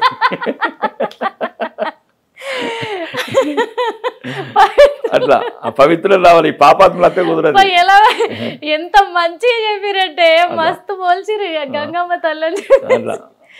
ఇంటి ఏమైపోతారు అన్న వాళ్ళకి ఏం కాదు, వాళ్ళకి కొత్తగానా ఇల్లు ఉన్నోడు అందులో అండ్లు ఉన్నోడు ఇంట్లో ఈ మాట ఇంటి ఏమైపోతారో మరి. అలాగే ఆ చలనమే లేదండి శరీరంలో. డబ్బు పేదలను దోసుకోవటము, ఎలక్షన్ రాగానే కోట్లాది రూపాయలు ఖర్చు పెట్టడము, కుల పిచ్చి లేపడము, ఒకడు మత పిచ్చి లేపడము, మసీదులలో ప్రార్థనలు చేయించడము, మసీదులలో ఓట్లు వేయించడము, జమాతే ఇస్లాం లాంటి సంస్థలను వాడుకోవటము, అమాయకులైన తుర్కోళ్ళందరినీ ఒక రకంగా అలాని అలా మనసు మార్చి రకరకాల ఈ మోసగాళ్ళు వీళ్ళు. వీళ్ళకి ఏ పార్టీ లేదండి. మీరు రేపు తెల్లారి ఇంగ్లీష్ వాడు వచ్చిన ఇంటినే వదిలేడు, పార్టీలోకి వదిలేడు. ఇంగ్లీష్ వాడు వచ్చి బ్రిటిష్ వాడు వచ్చి పార్టీ పెట్టిన ఈ దుర్మార్గులే కదా అప్పుడు దేశాన్ని తాకట్టు పెట్టినారు. అప్పట్లో వాడు మహమ్మద్ గోరీకి కావచ్చు, ఇట్లాంటి దుర్మార్గులే. అప్పుడు పృథ్వీరాజ్ చౌహాన్ చంపించిన వాళ్ళు ఈ వెదవలే. అప్పుడు బ్రిటిష్ వాడు వచ్చినప్పుడు ఈస్ట్ ఇండియా కంపెనీలు ఇట్లాంటి వెదవలే. వీళ్ళకి ఇంకా ఏముండదు, డబ్బు స్వార్థం తప్ప ఈ పార్టీలు మారేటోళ్ళకి ఇంకొకటి ఉండదు. మొత్తానికైతే సీఎం రేవంత్ రెడ్డి సార్ ఒక మాట అంటుండు, గిన్నేండ్ల తరబడి కూడా ఎదురు చూస్తున్నారు బీజేపీ వాళ్ళు తెలంగాణలో అధికారంలో ఉండాలని, కానీ అధికారంలోకి వస్తలేరు. ఇప్పుడు బీఆర్ఎస్ పార్టీని ఎట్లయితే మొత్తానికి మొత్తం పడగొట్టినమో గట్లనే మరి బీజేపీది కూడా అవుతుంది అని అంటున్నారు. ఏమంటారు? మేము అనుకుంటే ఒక నిమిషం పని రేవంత్ రెడ్డి, ఒకటే నిమిషం ఇంకా రాని అని అంటుండు. బీజేపీని అసలు రానిచ్చేదే లేదంటుండు. అసలు ఆయననే 5 నిమిషాల పని మేము అనుకుంటే 5 నిమిషాలు ఏముంటుంది. సో ఒకటే 30 రాష్ట్రాలు, ఇది ఒక చిన్న రాష్ట్రం, మాకు భారతదేశాన్ని వెళ్తున్నాం. మరి దేశంలో బీజేపీ ఉంది, రాష్ట్రంలోకి ఎప్పుడు వస్తుంది? మళ్ళీ మీకు అదే అంటున్నాను కదా, ప్రతిరోజు ఒకటే నిర్మల. ఇప్పుడు 2 సీట్లతో మొదలైన పార్టీ ఈరోజు దేశాన్ని వెళ్తున్నది. ఇది 1951లో పెట్టిన శ్యాంప్రసాద్ ముఖర్జీ గారు పెట్టినప్పుడు దేని గురించి పెట్టాడు? ఇది ఈ దేశ సంస్కృతి, సంస్కారం, హిందువుల గౌరవము, ఈ దేశ ఒక రకంగా సమైక్యత, ఇవన్నీ.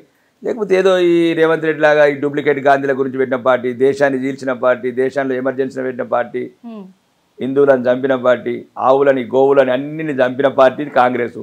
ఇది దేశద్రోహులను గెలిపించే పార్టీ, దేశాన్ని ముక్కలు చేసే పార్టీ. ఇప్పుడు ఆ ముత్తాతనేమో 3 ముక్కలు చేసిండు, ఇప్పుడు 3 మనమడేమో 7 ముక్కలు చేద్దాం తిరుగుతున్నాడు ఈ రాహుల్ ఖాను.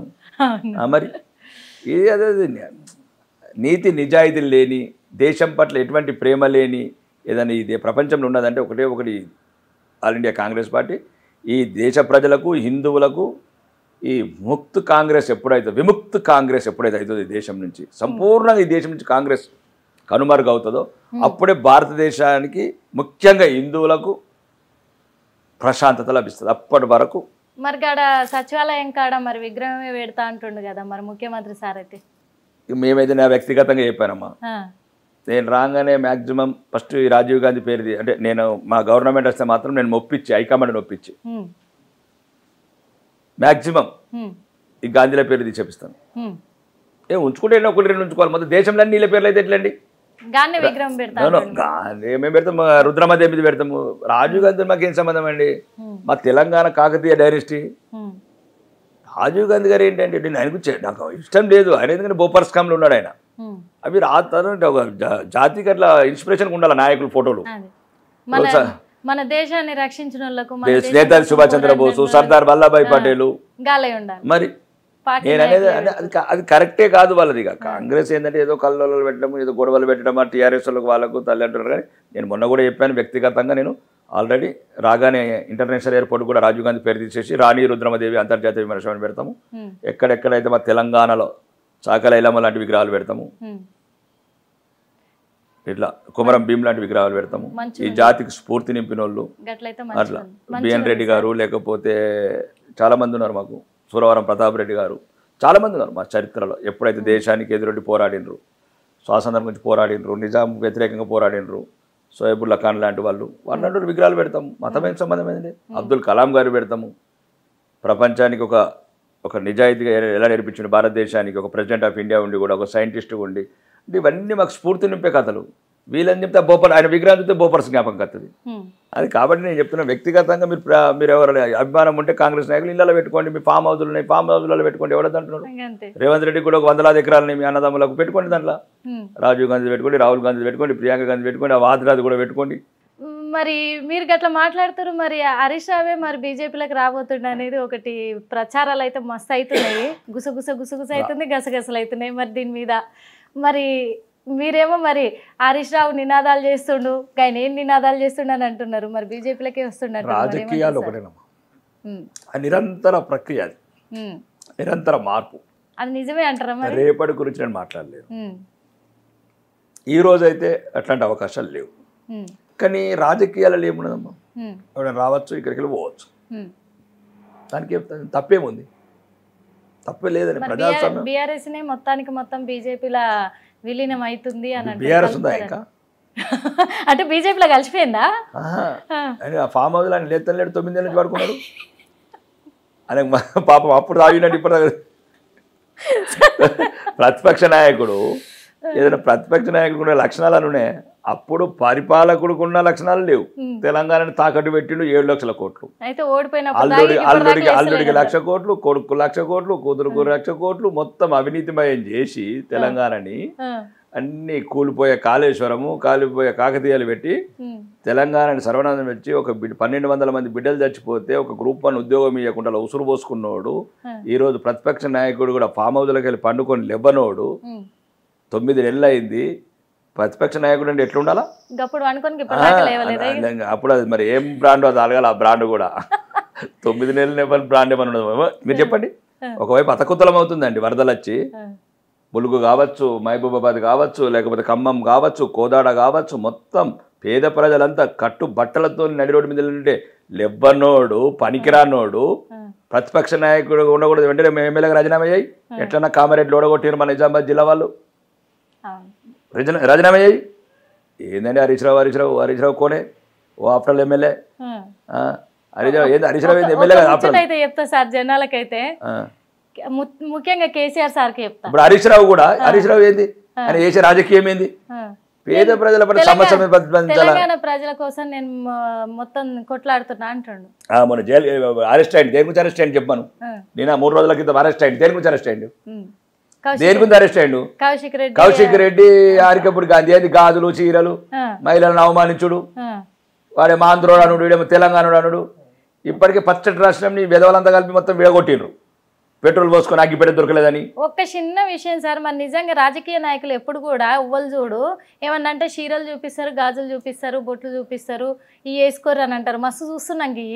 మరి ఒక మహిళను అంటే ఒక మహిళని ఇది అవమానిస్తున్నట్టే అంటారా? మరి 100% అదే బీజేపీ చూడు. కానీ మహిళలు బీజేపీ చూడు ఛత్రపతి శివాజీ నట్టు మేము తల్వార్లు తీస్తాం. సన్నాసులని ఖచ్చితంగా దమ్ముంటే గట్లనే అంటున్నా సార్. మరి ఇప్పుడు మహిళలు అంటే ఆడోళ్ళు సాధించలేదంటే ఏం లేదు. మరి ఆ విషయంలో చూపించుడు ఎందుకు సార్? హరీష్ రావు గారికి తెలియదా? మరి 5 ఏళ్ళ మామ మంత్రి వర్గంలో ఉన్నాడు కదా. 2013 జయలలిత కూడా ఒక సీఎం అయి రాష్ట్రాన్ని వెళ్ళింది కదా. జయలలిత చాలా మంది వెళ్ళారు. నేనేమన్నా హరీష్ రావు తెలియదా? హరీష్ రావు మొత్తం తెలంగాణకి విషయమైన 2014 నుంచి 19 వరకు మహిళా మంత్రి లేకుండా చేసిండు. ఆ మహిళా మంత్రిని తీసుకుంటే ఈయన అన్నాడట, మహిళలు వద్దు మన మంత్రివర్గంలో హరీష్ రావు అన్నాడట. వ్యతిరేకత వాళ్ళకు ఉండరే దొరలండి. వాళ్ళు దొరలు, అడుగడుగున అహంకారం, అడుగడుగున పార్టీని మరి బీజేపీలో ఎట్లా కలుపుకుంటారు సార్? మరి వాళ్ళు అదే చెప్తున్నాను. మీరు ఎవరో ఏదో అన్నారంటే కలుపుకుంటే పార్టీ లేదంటే ఇక కలుపుకుంటూ ఉంటుంది. ఉన్నాడు ఇడు అత్తడు ఏముండదని పోతే. ఇప్పుడు ఎట్లన్నా గెలిచేది నిలిచేది మా పార్టీ. 36% ఓట్లు వచ్చినాయి. 8 మంది ఎంపీలను గెలిచినాము. సగం తెలంగాణని కైవసం చేసుకున్నాము. ఇంకా ఉన్నాయి 3 జిల్లాలు. ఈ ఖమ్మం, నల్గొండ, వరంగల్, ఈ 3 కొట్టినామంటే కథం. తెలంగాణ సెక్రటరీ మీద ఏ బ్రదర్స్, ఓవైసీ బ్రదర్స్ ఆగుమన్నా ఆగది. హిందూ సామ్రాట్, హృదయ సామ్రాట్ నరేంద్ర మోడీ గారి నాయకత్వంలో తెలంగాణ సెక్రటరీ మీద కాషాయ జెండా ఎగిరేసి తెలంగాణ అసెంబ్లీలో మా గౌరవనీయ భారతీయ జనతా పార్టీ భారత మాత ముద్దు బిడ్డ ముఖ్యమంత్రిగా ప్రమాణం చేస్తాం. చూడండి. అదే సార్, ఎందుకంటే ఒకటైతే తెలుసుకుందాం అనుకుంటున్నా. ఏంటిదంటే మరి మన మోడీ సార్ మన దేశానికే ఒక సింహం, ఆయన ఉన్నాడు కాబట్టి మనందరం కూడా చల్లగా ఉన్నాం. గిన్నె మనగా సగం మంది సన్నాసాలకు వెళ్తే కదా మనందరం చల్లగా ఉన్నాం. ఈ విషయం అయితే ఏ మాటకి ఆ మాటే ఒప్పుకోవాలి, మిగతా అందరికి సన్నాసులకు ఖచ్చితంగా ఒప్పుకోవాలి. ఎందుకంటే ఆయన లేకుండా ఉంటే మాత్రం ఈ పాటికి ఎప్పుడో ఇదే భూస్థాపితం అయ్యేది మనదైతే. 500 రూపాయల కిలో అవుతుండే. ఆయన ఉన్నాడు ఇప్పుడు మోడీ పెద్ద దిక్కు, పెద్ద ఆయనే, అందరికి డాడీ కూడా ఆయనే. మరి అసంటే ఆయన అక్కడ అయోధ్య కట్టిండు, అయోధ్య రామ మందిరము నిర్మించిండు, గంత సాహసం చేసిండు. మరి మన తెలంగాణలో కూడా బొచ్చడున్నాయి గుళ్ళు, మరి బొచ్చడు గుళ్ళు మరుగున పడిపోయి బయటికి రాకుండా ఉండిపోయినాయి, మూతబడి ఉన్నాయి. ఇంకా అన్ని కూడా మరి బయటికి తీస్తారంటారా? అంటే ఫస్ట్ తెలంగాణలో ఉన్న హిందువులకు జ్ఞానోదయం కావాలి. ఎవడు తనవాడు, ఎవడు కన్న తండ్రి, ఎవడు పినతండ్రి, ఎవడు కన్న తల్లి, ఎవరు కన్న తల్లి, ఎవరు సవతి తల్లి. ఎప్పటికీ చెప్తున్న హిందువులకు తెలంగాణలో ముఖ్యంగా కన్న తల్లి కన్న తల్లి, సవతి తల్లి సవతి తల్లి, కన్న తండ్రి కన్న తండ్రే, పినతండ్రి పినతండ్రి. కాబట్టి నీ ధర్మం గానోడికి ఓటేస్తే నీ ధర్మాన్ని నిర్మూలిస్తాడు. నీ ధర్మాన్ని అవమానించినవాడు కాంగ్రెసుడైనా కమ్యూనిస్టుడైనా, నీ ధర్మం అంటే గౌరవం లేదు, నీ ధర్మం పట్ల అభిమానం లేదు, నీ ధర్మాన్ని అడుగడుగున నిర్మూలించాలనుకొని అవమానించాలనుకొని అన్ని రకాల కుట్రలు పన్నుతున్న ఆ పార్టీల కోట్లు వేసినారనుకో, మీ బతుకు రాను రాను బంగ్లాదేశ్ కన్నా దుర్బలంగా తయారవుతుంది. ఈ దేశంలో ఈ రాష్ట్రంలో ఉన్నది హిందువులని కడుపులో పెట్టుకొని అలా కన్నీళ్లు దూడ్చేది ఏదైనా పార్టీ ఉన్నదంటే అది భారతీయ జనతా పార్టీ మాత్రమే. ఈ రోజు కాకపోతే రేపు తెలుసుకుంటారు, తెలుసుకునే లోపల చేతులు కాలిపోతాయి. ఆకులు పట్టుకునే లోపల చేతులు కాలినాక ఆకులు పట్టుకోకండి. బంగ్లాదేశ్ అట్లనే ఎడుతున్నాడు ఈరోజు, పాకిస్తాన్లో హిందువులు అట్లనే ఎడుతున్నారు, కాశ్మీర్లో హిందువులు అట్లనే ఎడుతున్నారు, వెస్ట్ బెంగాల్లో హిందువులు ఎడుతున్నారు, అస్సాంలో హిందువులు ఎడుతున్నారు. ఆ గతి మీకు పట్టద్దంటే తొందరగానే జ్ఞానోదయం తెచ్చుకోండి అని. ఈ గుళ్ళ గురించి ఎందుకు అడిగిన అంటే సార్, చిన్న ముచ్చట, ఇప్పటిదాకా ఎవ్వరు కూడా మరి ఈ విషయం అయితే బయట పెడతలేరు. ఒక చిన్న ముచ్చట నాకు వచ్చింది గత ఒక దాదాపు ఒక 5 సంవత్సరాల నుంచి రోజు ఆడంగా పోతున్నా చూస్తున్నా, కానీ ఎందుకు ఏంది అనేది తెలుస్తలేదు. ఆడ నిలబడ కూడా నిలబడినిస్తలేరు. ఎర్రగడ్డ మార్కెట్కి, రైతు మార్కెట్ పోయే తొవ్వల అటు ఎడమచే దిక్కు అయితే ఒకటి ఉంది, అది మసీదా గుడ. దాన్ని ఎందుకు బంద్ చేసిర్రు, దేనికి బంద్ చేసిర్రు, దాన్ని ఇప్పుడు మరి దాని చరిత్ర తెలుసుకోవాలంటే, దాన్ని బయటికి తీసుకురావాలంటే కేవలము బీజేపీ వల్లే అవుతుంది అనేది కూడా ప్రచారం జరుగుతుంది. మా ప్రభుత్వం రాగానే సనాతన ధర్మానికి ఒక శాఖ పెడతాం. దేవాదాయం అంటే అన్ని చూసుకుంటుంది. సనాతన ధర్మం ఏదైతే ఎవడెవడైతే భూములు దేవాదాయ భూములు కొల్లగొట్టినరో, రాజకీయ నాయకుడు కానీ ఇంకెవరైనా ఇతర మతస్థులు కానీ కొరడాలతో కొడతాం వీలైతే. ఎందుకంటే దేవాదాయ ఈ ముచ్చట చెప్తాందుకు చాలా మంది కూడా దాని గురించే మాట్లాడారంట. దేవాదాయ భూములు అదే కాదు, రాష్ట్ర వ్యాప్తంగా ఉన్న ఏ మందిరం కూడా మేము కనుమరుగు కానివ్వము, పునర్జీవం చూస్తాము, పునర్వైభవం తీసుకొస్తాము. నిత్య గంటలతోని నిత్య పూజలతోని 1 కోటి దేవతలకు నీరాజనాలు అర్పిస్తాము, ప్రార్థనలు చేపిస్తాము, భజనలు చేపిస్తాము, భక్తి పారవశ్యంతో తెలంగాణని ప్రపంచాన్ని ముందుకు తీసుకెళ్తాము. ఎటువంటి డౌట్ లేదు. పాత బస్తీలో కూడా నేను వెళ్ళాను. గ్రేట్ హిందూస్ 10 మంది ఉన్న మొగల్లాగా బతున్నారు, పులులాగా బతున్నారు. మస్తు తిరిగిన మొత్తం రాత్రి అంతా 2 గంటల తిరిగిన మొగాలరా బుజ్జి అని అనిపించింది. అదంతా ముస్లిం వాళ్ళు, అంటే ముస్లిం వాళ్ళు ఉన్నా గానీ హిందువులు అయితే ఆడ భయపడరట. అసలు నిన్న చూస్తే కొన్ని కుమరగూడ, రాజన్న బావి అవన్నీ మిగతా చోట్ల చాలా చోట్లకి వెళ్ళినా ఒక్కొక్కరు 20 కేసులు 30 కేసులు. నేనన్నా చెప్పిన భారతీయ జనతా పార్టీ అన్ని తీసేస్తాం కేసులు. మరి అదే రీతిలోకి ఇక్కడ కూడా తిరుగుతాం, అన్ని చోట్ల తిరుగుతాం. అవసరం పాకిస్తాన్ లో తిరుగుతాం. ఏం మా జాతి ఉన్నదా, మా హిందూ జాతి ఉన్నది. వెళ్తాం, బంగ్లాదేశ్కి వెళ్తాం, పాకిస్తాన్కి వెళ్తాం.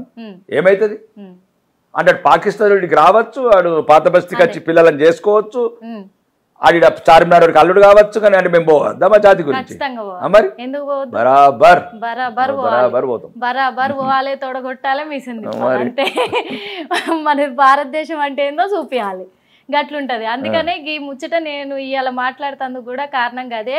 అది ఇంతవరకు మరి అది మసీదా గుడి అని ఎవరు కూడా, ఆ మసీదు మీద ఇంతకు ముందు ఓం అని ఉండే సారు, ఆ ఓం అని ఉన్నది కూడా ఇప్పుడు లేదు, తీసేసిరు. కానీ ఎప్పుడు కూడా దానికి అసలు దాని జోలికి కూడా ఎవరు పోరు.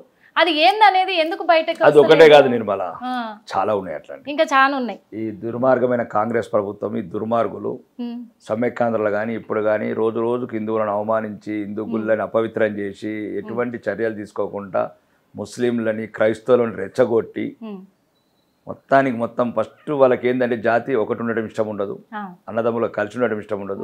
నేను కూడా ఏం చెప్తున్నా ముస్లింలకు కూడా బాయి బోలతో బాయి సాలా బోలతో సాలా, మీరు ఏ రకంగా మాకు చేతిస్తారో ఆ రకంగానే ఉంటాను తప్ప ఏదో నువ్వు అంకర్ ఉండి మేము చక్కగా ఉండాలంటే కుదరని పని. అంటే ఓగే జో బాత్కా బాత్ చలేగా బామ్మరిది. కాబట్టి ఎందుకంటే ఏదైనా సరే మీరు చక్కగా ఉండండి, మేము చక్కగా ఉంటాము, అందరం కలిసి ఉందాము, ఓకే. దాన్ని బట్టి ఏం లేదు, ఎక్కడ కూడా ఏమి ఇబ్బంది లేదు. ఈ కాంగ్రెస్ అనేది దేశద్రోహుల పార్టీ, అది దేశద్రోహి పార్టీ, దేశాన్ని ముక్కలు చేసిన పార్టీ, దేశాన్ని నమ్మిన పార్టీ, అప్పుల పాలు చేసిన పార్టీ, అవినీతిమయం చేసిన పార్టీ, అది దేశానికే అరిష్టం.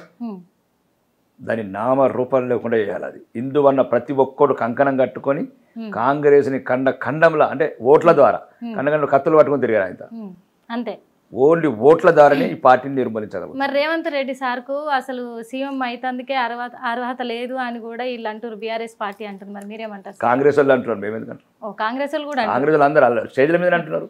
కాబోయే ముఖ్యమంత్రి ఉత్తమ్ కుమార్ రెడ్డి, కాబోయే ముఖ్యమంత్రి బట్టి విక్రమార్క, నిన్న కూడా పేపర్ ఇచ్చిండు ముఖ్యమంత్రి మార్పని, వాళ్ళది మాటనే లీకేజీలు. ఈ 4 ఏళ్ళు కూడా మరి ఉంటదంటారా, ఊడుతుందంటారా సార్? చెప్పురి. అది ఒకటి ప్రజాస్వామ్యయుతంగానే మేము ప్రతిపక్ష పాత్ర పోషిస్తున్నాము. వాళ్ళు ఊడతారా ఉంటారా వాళ్ళు నిర్ణయించుకోవాలా. మేము మరి ఏదైనా వాటాలు తేడా, ఇప్పుడు అలీబాబా చాలిచోర్ లాగా ఏదైనా సొంత పార్టీ కంటే ప్రతిపక్ష పార్టీలకే ఎక్కువ తెలిసి ఉంటుంది. అందుకే అదని కాదు, పంపకాల తేడా వచ్చింది అనుకో అంతే, మరి తేడా ఎక్కడ వస్తుంది? ఇప్పుడు వాళ్ళ ప్రజలకైతే ఏం చేసింది లేదు. చెప్పండి, 9 నెలల్లో దమ్ముంటే ఒక్కడనే చెప్పండి, ఒక్కడైనా సరే రాష్ట్రంలో ఉన్న కాంగ్రెస్ నాయకుడు ఒక్కడన్నా చెప్పండి, ఒక్క పేదోళ్ళకి ఇల్లు కట్టించారా ఇప్పటి వరకు? 9 నెలలు ఒక్క ఇల్లు, ఒక్క రేషన్ కార్డు ఇచ్చారా? ఒక్క 9 నెలలు ఒక రేషన్ కార్డు, ఒక్క రేషన్ కార్డు ఇంకా టైం పడుతుంది. 76,000 కోట్ల అప్పు తెచ్చిండ్రు 9 నెలల్లో, 76,000 కోట్ల అప్పు, సుమారు ఇంకా 70 కోట్ల రాష్ట్ర ఆదాయము, సుమారు ఇప్పుడు సుమారు 1,50,000 కోట్ల ఆదాయం ఎటుపోయింది, 76,000 కోట్ల అప్పు ఎటుపోయింది, 2,25,000 కోట్లు తీసుకొచ్చినప్పుడు 2 ఇళ్ళు ఎందుకు కట్టించలేదు? అట్లాంటి ఏమంటారంటే బీఆర్ఎస్ ప్రభుత్వం ఉన్నప్పుడు గాలి చేసిన అప్పులే ఇప్పటిదాకా ఉన్నాయి. బీఆర్ఎస్ సక్కలేడని కదా నేను గెలిపించింది. ఎంతసేపు ఆడి మీద పడేస్తాం, ఇంకా జీవితాంతం అదే. ఎట్లా ఎలక్షన్లు రాగానే ముస్లింలను రెచ్చగొట్టు మసీదులలో కొట్టి ప్రార్థనలు చేయండి, మీరు కూడా మొత్తం ముల్లాలు అయిపోయి, మీరు కూడా మత మార్పు అయిపోతుంది. రేవంత్ రెడ్డి వేడు కూడా రైమాన్ ఖాన్ అయిపోతుంది, ఇంకెంత తలకాని అయిపోతుంది. రేవంత్ రెడ్డి కాస్త రేవంత్ రెడ్డి రైమాన్ ఖాన్ అయ్యిండు అంతే. అంటే ప్రజలకు ఏదైనా చేయాలా నిర్మల? ఇప్పుడు ఇవన్నీ అబద్ధాలు మాట్లాడడం కదా, బీ సీరియస్. ఈ దమ్ము ఉంటే చెప్పండి అంటున్నా. 9 నెలల్లో పేదోడికి ఒక ఇల్లు కట్టించారు, ఒక్క ఇల్లు, నేను ఛాలెంజ్ చేస్తున్నా. ఒక్క రేషన్ కార్డు, ఒక్క పెన్షన్, ఇంకా వాళ్ళ వాగ్దానాల 420 వాగ్దానం గురించి మాట్లాడలేదు నేను. ఇక మాట్లాడితే చచ్చిపోతారు మీరు. ఎంతసేపు నల్లటి కార్ల మీద ఎర్రటి బుగ్గలు వేసుకొని కొయ్యి ప్రతి ఒక్కడు ఇక దొరికింది కదా అని సంఘాలు ఒకటి చైర్మన్ ఒకటి ఎమ్మెల్సీ అనుకుంటా పంచుకుంటా 10 ఏళ్ళ ఆకలితో ఉన్నారు, మొత్తం ఇట్లా చెరబట్టిర్రు. మరి లిక్కర్ స్కామ్ కేసులో మాత్రం మరి కవితక్క అయితే బీజేపీ అండతోటే బయటకు వచ్చిందని అంటారు, అది నిజమే అంటారా సార్? ఇప్పుడు 5 కోట్ల కేసులలో మాత్రం దేశంలో బయటకు వచ్చిన వాళ్ళంతా మా అండతో వస్తున్నారు, మా అండతో పోతున్నారు. ఎట్లా గట్లనే అంటారు కదా మరి. ఇక కాంగ్రెస్ పని ఆడు మొత్తం ఆడు విషం కక్కుడంటే ఆడు మొత్తం ఏదో ఒక రకంగా దేశాన్ని ముక్కలు చేయాలా, ప్రజల్ని మభ్య పెట్టాలా, ప్రజల్ని మొత్తం చేయాలా. కవిత గారికి మాకు ఎటువంటి సంబంధం లేదు.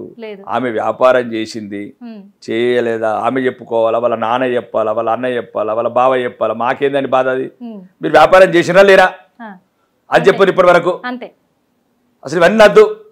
వ్యాపారం చేసినా లేరా, కంపెనీ ఓపెన్ చేసినా లేరా? ఈ బుచ్చిబాబు ఆడిటర్ ఎవరు? బుచ్చిబాబు ఆడిటర్? నీ ఆడిటరా? మీ ఆడిటరా? కవిత గారు ఆడిటర్ కదా మరి, కవిత గారు ఆడిటర్ కదా, అట్లా కాదు. కవిత గారు ఆడిటరు, మరి అతను ఏం లెక్కలు చూపించిండో వాళ్ళకి చెప్పిండు. ఇన్వెస్టిగేషన్ ఇప్పుడు దేశంలో లేడా? 145 కోట్ల మంది ఉన్నారు, కవిత గారిని ఎందుకు అరెస్ట్ చేసిండ్రు? సుమారు 70 కోట్ల మంది మహిళలు ఉంటే కవిత గారిని ఎందుకు అరెస్ట్ చేసిండ్రు? రేవంత్ రెడ్డి కుట్రతో చేయించిండని అంటారు. వాళ్ళిద్దరికి తెలుసు, మరి వాళ్ళిద్దరికి తెలుసు, అది 2 పార్టీలకు తెలుసు. అటు అరెస్ట్ చేసి ఒకటి ఏంటంటే చట్టబద్ధ సంస్థల్లో జరుగుతాయి కొన్ని వ్యాపారాలు చేసినప్పుడు కొన్ని కన్ను మిన్ను కానకుండా కొన్ని అత్యాశ జరుగుతాయి. ఏదో తెలుగు సినిమాల అదేదో నరసింహ సినిమాలు అనుకుంటా, అతిగా ఆశపడి ఆడది, అతిగా ఆవేశపడి ఎక్కడ పడ్డట్టు లేదన్నట్టు. మరి అట్లా ఆశ కూడా కొన్ని పరిమితులు ఉంచుకోవాలని కొన్ని గుణపాఠాలు వస్తాయి తర్వాత. సార్ మీరు సినిమాలలో పోకుండానే హీరోగా నటించకుండానే మస్తు డైలాగులు చెప్తారు సినిమా డైలాగులు. ఇప్పటిదాకా మనకు 10 డైలాగులు వచ్చినాయి. ఇంత ఇదొక్కటి అన్ని పక్కన పెడతాయి, ఈ రాజకీయాలు విజకీయాలు అన్ని పక్కన పెడతాయి సార్. ఇప్పుడు మీ గురించి అయితే కొన్ని తెలుసుకుందాం అనుకుంటున్నా. ఎందుకంటే సార్ ఇప్పటిదాకా కూడా మీరు ఇంత మంచిగా స్టిఫ్గా మీ బాడీ గీడి మస్తు ఉంది సార్. మరి మీరు ఏం తింటారు సార్ మొత్తానికి అయితే గజ్జపరా మాకు? పచ్చకారం అని వేసుకుంటాము. ఇంకా తెలంగాణ ఇప్పుడు మీరు ఆవకాయ పచ్చకారం అంటారు. ఇంత పచ్చకారము వేసుకుంటే తింటాము. ఆకలి అయినప్పుడు ఏదైనా తింటాము. ఏముంటదండి తిండి. మీరు ఇంత ఇదిలో ఉండి మీరు పచ్చకారం తింటారంటే ఏం లేదు. నేను ఎదురు గురించి చెడు కోరుకోను అంతే.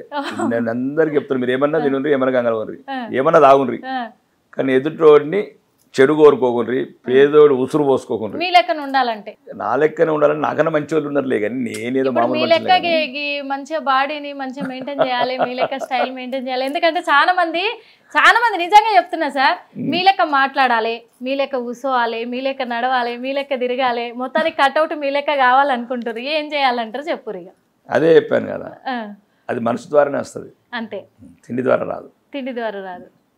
మరి ఇంత బిజినెస్లు చేసి మంచిగా సంపాదించి రాజకీయాలలోకి వచ్చి ఇంత సింపుల్గా ఉంటుర్రు, మీకు భయం లేదా సార్? అంటే వాళ్ళన్నా మనకు అటాక్ చేస్తారని కానీ మన మీద ఇది చేస్తారని కానీ మస్తు జరుగుతున్నాయి ఇప్పుడు. మీకు అట్లాంటి భయం ఏం లేవా? మా దగ్గర లేవా? మీ దగ్గర ఉన్నాయని మాకు తెలుసు, అవి మీరే చెప్పాలని నేను అట్లా అడగలేను. మిమ్మల్ని డైరెక్ట్ అడిగితే నన్ను ఇది చేస్తారు. గవర్నమెంట్ లైసెన్స్ ఇచ్చింది, మనం ఎవరైనా అటాక్ చేస్తే కాల్చి పడేయచ్చు. అందుకే మీరు డేర్ పర్సన్ అని కూడా నేను అందుకే అన్నా. అది లేకముందు కూడా లేదు, అంటే ఇంతకుముందు మొన్న ఇచ్చిండ్రు. ఎన్ని ఉన్నాయి సార్ మీ కాడ? ఏదో అది ఇండు మింగండి కాదమ్మా, మేము ప్రజల గురించి పోరాడుతున్నాం, ప్రజల సమస్యల గురించి పోరాడుతున్నాం, ఇవన్నీ మేము ఎదుర్కొంటాం అప్పుడప్పుడు. ప్రభుత్వం ఏర్పడిన వెంటనే అయితే మాత్రము మరి ఎమ్మటనే 50 ఏళ్ల పాటు వడ్డీ లేకుండా 5,000 కోట్ల రుణం పాకిస్తాన్కి ఇస్తామని రాహుల్ గాంధీ అన్నాడు. రాహుల్ ఖాన్ అని ఇంతకు ముందు అన్న కదా, అదొక దేశద్రోహ చేతుల్లో పావైపోయిండు. మా దేశస్తుడు కాదు రాహుల్, మరి పాకిస్తాన్ మా దేశపోడే కాదు, మా మతపోడు కాదంటే మా దేశం మీద పగబట్టిండి. హిందువులంతా తెలుసుకోవాలి భారతదేశంలో ఉన్న వాళ్ళు, ముఖ్యంగా నేను తెలుగులో మాట్లాడుతున్నాను కాబట్టి సబ్కు సబ్ సుनना चाहिए. जो राहुल का बारे में वो अपना देशवासी नहीं है, वो अपना धर्म का नहीं है, वो देश के ऊपर ऐसा मतलब जहर डाल रहे उन्होंने, जो एक दूसरे के अंदर नफरत फैला रहे. उसको पहले राहुल जी को पहले जैसा हराया वहाँ पर अमेठी में, फिर से हरा के उसको घर पे बिठाना. అదే సార్, ఇప్పుడు ఎందుకంటే 50 ఏళ్ల పాటు వాళ్ళకే ఇస్తే మరి మన హిందువులకు ఏం చేస్తాడు సార్? మరి మన దేశానికి ఏం చేస్తాడు? అది హిందువులు తెలుసుకోవాలా? మరి ఈ ముచ్చట ఎవరికి తెలుస్తలేదా మరి జనాలకు అందరికి కూడా? ఎందుకంటే అందరు రాహుల్ గాంధీ కాంగ్రెస్ దేశాన్ని అమ్మెత్తదంటే తెలంగాణ ఇచ్చిన దేవుళ్ళు అంటున్నారు కదా, దేవుళ్ళు ఇప్పుడున్న ముఖ్యమంత్రి అన్నాడు తెలంగాణ పట్ల బలిదేవత సోనియా గారు అని. ఇప్పుడున్న ప్రస్తుత ముఖ్యమంత్రి యనమల రేవంత్ రెడ్డి గారు అన్నారు సోనియా గారు తెలంగాణ విద్యార్థులను బలిదేవత అని. ఎవ్వడి వల్ల రాలేదు. 1200 మంది బిడ్డలు ఆత్మ తర్పణ చేసుకున్నారు, ఆత్మ త్యాగాలు చేశారు. వాళ్ళ ఈరోజు తెలంగాణ అనే పదం ప్రపంచవ్యాప్తంగా గంటా పదంగా వినబడుతుంది, కనబడుతుంది అంటే ఆ బిడ్డల ఆత్మార్పణ వల్లనే. ఇంకో మాట కూడా అన్నాడు రాహుల్ గాంధీ, ఏమన్నాడంటే కాంగ్రెస్ ఎప్పటికైనా ఎన్ని దినాలు ఉన్నా అది ముస్లింలదే అన్నాడు. అంటే ఎప్పటికీ గాలదేనా సార్? మరి హిందువులు తెలుసుకోవాలా సన్నాసులు? మరి ఇప్పుడు నేను అనేది ఆ కాంగ్రెస్లో ఉన్న సన్నాసులు కూడా తెలుసుకోవాలా. కాంగ్రెస్ ముస్లింస్ అన్న మరి కాంగ్రెస్ లో హిందువులు మీ పార్టీ ఏదో నిర్ణయించుకోండి. కాంగ్రెస్ హెచ్చన్న పెట్టుకోండి ఆఖరికి. ఇప్పుడు రాహుల్ ఖాన్ ఏమో కాంగ్రెస్ ఎంపీ చేసిండు, కాంగ్రెస్ ముస్లింస్ అంటున్నాడు కదా, మరి కాంగ్రెస్ లో హిందువులు కూడా నిర్ణయించుకోండి. అదే ఇప్పుడు ఒక దేశంలో ఉన్న మంచిగా మన దేశంలో కూడా చాలా మంది సోనియా గాంధీ, ఇందిరాగాంధీ, రాహుల్ గాంధీ అంటే ఎంతో అభిమానిస్తున్నారు కూడా. మస్తు మంది నిన్న కూడా కాంగ్రెస్ నాయకులు అంటున్నారు ఏమనంటే ఇప్పుడు మాజీ సీఎం కేసీఆర్ ఉన్నాడు, కేసీఆర్ నమ్మక ద్రోహం చేసిండు, సోనియమ్మ కాళ్ళు మొక్కాలే తప్పైపోయిందని చెప్పి, ఎందుకంటే తెలంగాణను ఇచ్చిన దేవుళ్ళు అన్నారు. మరొక దేవుడు అయ్యుండి మరి కాంగ్రెస్ పార్టీ ముస్లిం వాళ్ళదే ఎన్నాళ్ళు ఉన్నా అని అంటారు. ఎట్లా అవుతుంది సార్? మళ్ళీ మీకు ఎన్నిసార్లు అదే సమాధానం. ఈ కాంగ్రెస్ పార్టీ హిందూ జాతిని నిర్మూలించాలనుకుంటున్న పార్టీ. ఈరోజు పాకిస్తాన్లో ఉన్న హిందువులు లక్షలాది మంది చావులకు ఒకటే రోజు 2,45,000 మంది హిందువులను ఊచకోతకు వచ్చి రైలు పట్టాల మీద పడేయడం కావచ్చు. సుమారు కొన్ని లక్షలాది మంది హిందువులు అంటే సుమారు 1951 నుంచి ఇప్పటి వరకు 22% ఉన్న హిందువులని ఈరోజు 1%కి వచ్చారు. 40% 1941లో 40% ఢాకా చిట్టగాంగ్లో బంగ్లాదేశ్లో, ఇప్పుడు అది ఈస్ట్ పాకిస్తాన్ అనే వాళ్ళకు. ఈరోజు 7%కి, అది కూడా మొన్నటికి అయిపోయింది. ఇక అడుగడుగున హిందూ ద్రోహి కాంగ్రెస్ చేసిన నైజం. కాబట్టి ఈ రాహుల్ ఖాన్ అనే అతన్ని మనం ఏ రకంగా ఎంకరేజ్ చేస్తే ఇది హిందూ జాతికి వినాశనానికి దారితీస్తుంది. ఈ కాంగ్రెస్ను కానీ ముఖ్యంగా ఈ రాహుల్ ఖాన్ నాయకత్వాన్ని ఏ రకంగా ఎవడైనా దేశభక్తుడు, దేశంలో పుట్టినోడు, తల్లిదండ్రులు ఇద్దరు భారతీయులు అయిన వాళ్ళకి ఏదన్నా కొందరు ఇట్లాంటి మంచి వ్యక్తులు కాంగ్రెస్ని ప్రక్షాళన చేస్తే తప్ప కాంగ్రెస్ ఉంటే మాత్రం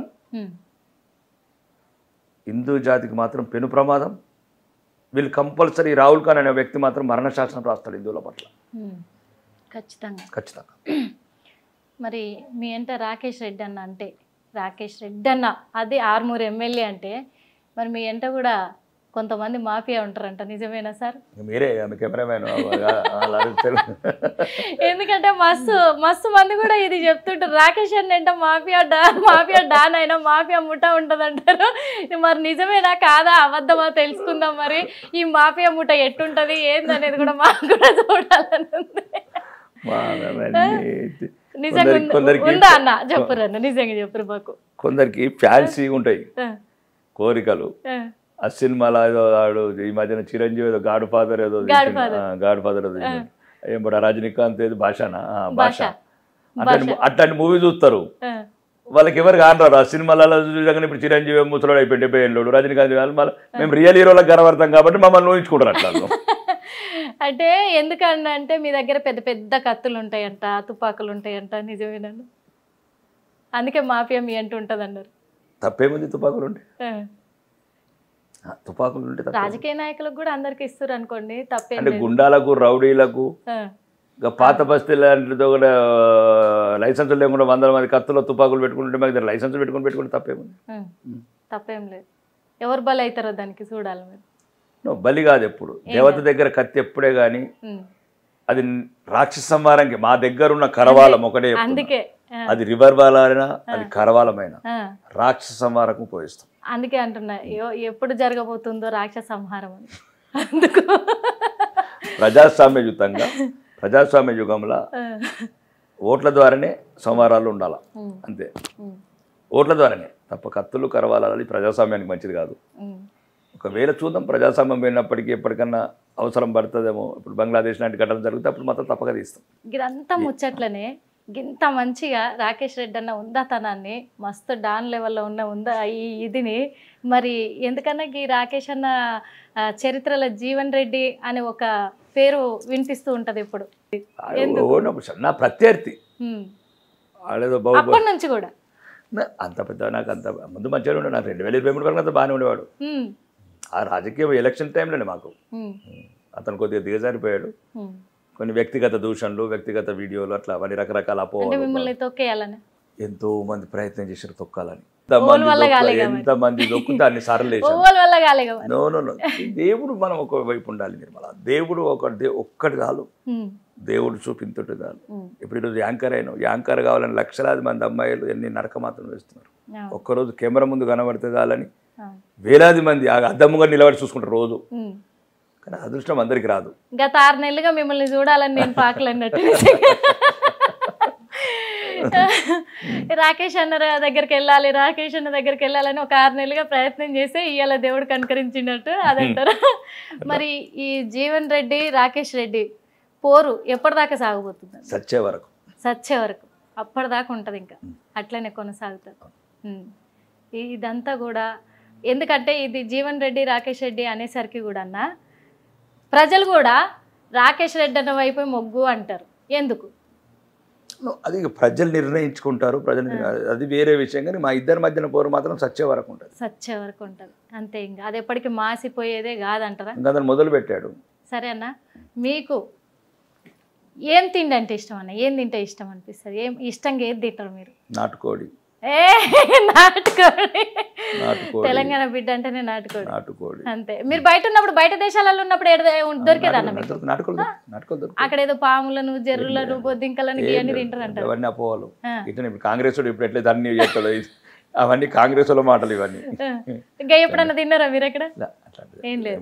మంచిగా వాళ్ళు కూడా తినరు, వాళ్ళు కూడా ఎక్కువ సీ ఫుడ్స్ తింటారు. మంచిగా నాటుకోడి తింటారు. నాటుకోడి కారం ముద్ద అంతేనా? మటన్ కూడా తింటాం. మటన్ తింటారు. మీకు మంచి ఏ కలర్ డ్రెస్సులు అంటే ఇష్టం అన్న? అంటే మీ ఇష్టాలు తెలుసుకుందాం అనుకుంటున్నాం. రేపు ఏమంటారు పోరగాళ్ళు ఉంటారు కదా, ఇప్పుడు ఉన్న పోరగాళ్ళు యూత్ నీకేది వస్తుంది ఒకటే, నీకేది అందంగా ఉంటది అని నువ్వు నిర్ణయించుకోవాలి. ఎందుకంటే ఎదుటోడు గురించి నువ్వు నిర్ణయించుకోకు. ఫస్ట్ ఎదుటోడు గురించి నువ్వు బతకకు. ఎదుటోడు అభిప్రాయం రోజుకొకటి మారుతుంది.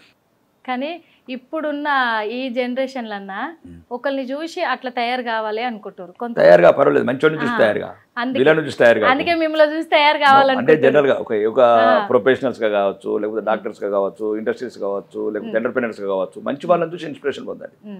చెడ్డ వాళ్ళని చూసి ఇన్స్పిరేషన్ పొందకండి.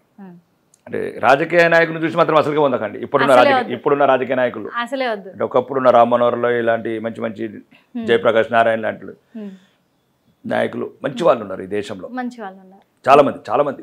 ఇప్పుడు ఈ తరం మాక్సిమం కొలాప్స్ అయింది. ఇంకా నరేంద్ర మోడీ లాంటి కొంతమంది మిగిలారు. ఇప్పుడున్న రాజకీయ నాయకులని నాకు తెలిసి తెలంగాణలో మాలాంటి వాళ్ళని చూసి మాత్రం ఇన్స్పిరేషన్ పొందకండి. ఎందుకు సార్ అట్లా చెప్తారు? నో, అంటే ఎవరికి ప్రజల మీద ప్రేమ లేదు, అభివృద్ధి మీద ధ్యాస లేదు, ఎంతసేపు స్వంతం స్వార్థం తప్ప. కాబట్టి ఒకవేళ వస్తే మంచి నిర్ణయంతో రండి, అందరం కలుద్దాం. భారతీయ జనతా పార్టీ లాంటి మంచి పార్టీ, దేశం కోసం ధర్మం కోసం ఉన్నటువంటి పార్టీలోకి వస్తే ఇదేమైనా మార్చగలుగుతాం ఈ రాజకీయ వ్యవస్థను. ఎట్లాంటి ఇప్పుడు నరేంద్ర మోడీ గారు 3 సార్లు ముఖ్యమంత్రి అయినా, 3 సార్లు ప్రధానమంత్రి అయినా ఒక్క రూపాయి అవినీతి లేకుండా దేశాన్ని ఈ రకంగా అగ్రభాగం నిలపడం. యోగి ఆదిత్యనాథ్ గారు 24 కోట్ల రాష్ట్రానికి 2 సార్లు ముఖ్యమంత్రి అయినా ఒక్క రూపాయి అవినీతి లేకుండా సొంత చెల్లెలు కూడా, రక్త సంబంధం చెల్లెలు కూడా టీ కొట్టు నడుపుకుంటుంది ఈరోజు.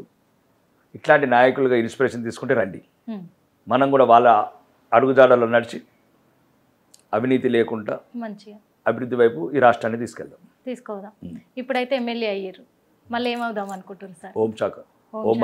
హోంమంత్రి అయిదాం అనుకుంటారు. అంటే పార్టీ అధిష్టానం ఒప్పుకుంటే. ఒప్పుకుంటా సార్, మిమ్మల్ని ఎట్టు వదులుకుంటారు? ఇప్పుడు చెప్పిన చూడు, మందిరాలు, ఎర్రగడ్డలు అవన్నీ సెటిలైట్ చేయాలంటే హోంమంత్రి అయితేనే కరెక్ట్ ఉంటుంది. ఇప్పుడు రాత్రి నేను పాత బస్తీలో పర్యటించాను, కొన్ని సమస్యలు చెప్పారు, అవన్నీ హోంమంత్రి ఉంటే సెట్ చేస్తావని. అందుకే మీ అసంటోళ్ళని అయితే వదులుకోరు. అప్పుడప్పుడు రాత్రిలో రాళ్ళు పడతాయట ఇందోళ్ళ మీద, ఎట్లా పడతాయో చూపిస్తా హోంమంత్రి అయినా. ఏమో మీరు అన్నట్టు అయితే మరి రాజకీయాలలో కుళ్ళుకు తంత్రాలు ఉన్నాయి. ఇప్పుడున్న అధికార పార్టీ ఒప్పుకోకపోతే చెప్పలేమేమో కానీ ఖచ్చితంగా అయితే మిమ్మల్ని అయితే వదులుకోరు. ఓవలైనా ఇస్తారు ఖచ్చితంగా, ఎందుకంటే మీ అసంటోళ్ళు కావాలి. ఇప్పుడు ముఖ్యంగా దేశానికి ఏమో కానీ మన తెలంగాణ రాష్ట్రానికి అయితే కావాలి అని నేనైతే అనుకుంటున్నా. చాలా మంది కూడా జనాలు కూడా అదే అనుకుంటారు. ఖచ్చితంగా అవుతుంది కూడా అన్న. ఇప్పుడు ఒక్క మాట, ఇప్పుడు మంచిగా రాజకీయాల్లోకి వచ్చిర్రు, అయిపోయింది, వ్యాపారస్తులు అయిపోయింది, మస్తు సక్సెస్ పొందిర్రు. రూపాయి వైద్యం ఏంది ఇంకా తెలుసుకుందాం అనుకుంటున్నా. రూపాయి వైద్యం పెట్టిరు, మీకు ఆలోచన ఎట్లా వచ్చింది అసలు? అది ఎందుకంటే చాలా మంది కరోనా టైంలో ఒక రకంగా మాకు కూడా భయం పట్టుకున్నది, అసలు మేము హాస్పిటల్కి కొద్దిగా బతమలేదని. అంటే ఏమి లేని రోగం కూడా వాడు 30 లక్షల బిల్లు వేసి పెట్టిండు.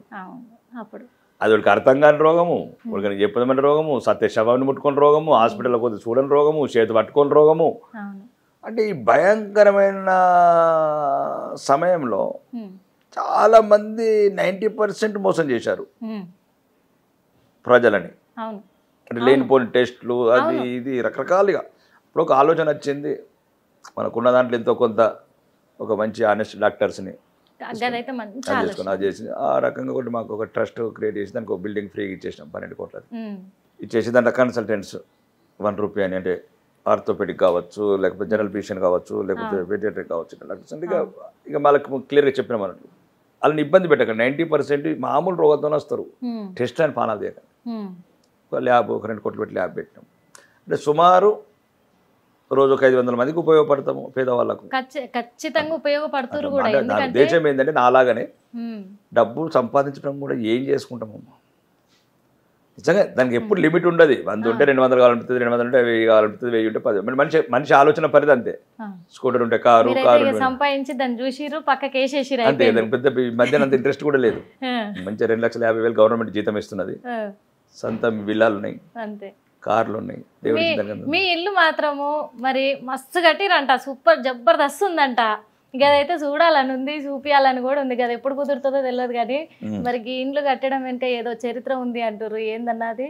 ఏముంటది, ఏదో ఉండటానికి ఇల్లు, పుట్టినూరులోకి ఇల్లు పోతే ఉండటానికి ఒక ఇల్లు, పుట్టడానికి ఒక ఇల్లే కాదంతే కదా. ఇప్పుడు సొంత ఊరమ్మా. ఇప్పుడు ఇక్కడ ఇప్పుడు ఉదాహరణకు ఉన్నాము, ఎవరు పక్కింటో ఇంతవరకు మాట్లాడలేదు నాతో. ఆ ఇల్లు మంచి ఊరనుకో, ప్రతి ఒక్కరు మాట్లాడతారు. ఖరీదైన వస్తువులతో ఇల్లు కట్టిరని తెలిసింది. ఖరీదైన ఏముంటుంది, ఇటుకలు, సిమెంట్, స్టీలు. ఖరీదు అంటే ఇటుకలు, మా దగ్గర మట్టి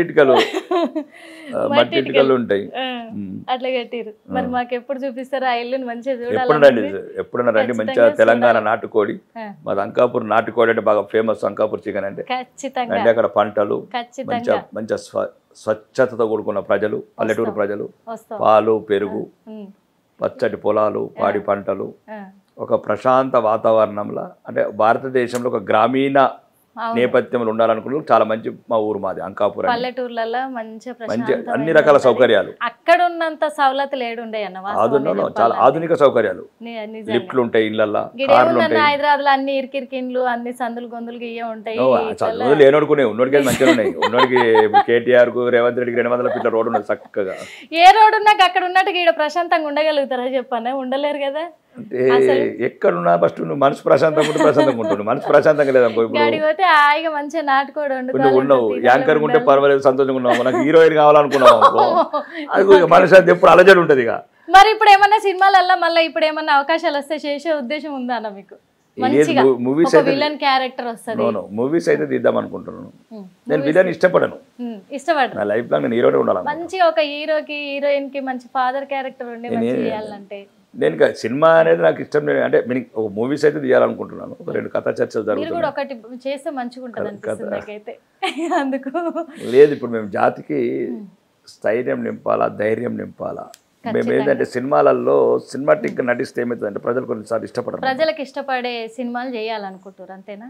ప్రజలలో చైతన్యం తీసుకొచ్చే సినిమాలు చేయాలని మీరు అనుకుంటారు. కొన్ని హిందూ జాతిని జాగృతం చేసేటి అట్లాంటి సినిమాలు తీద్దాం అనుకుంటున్నాను.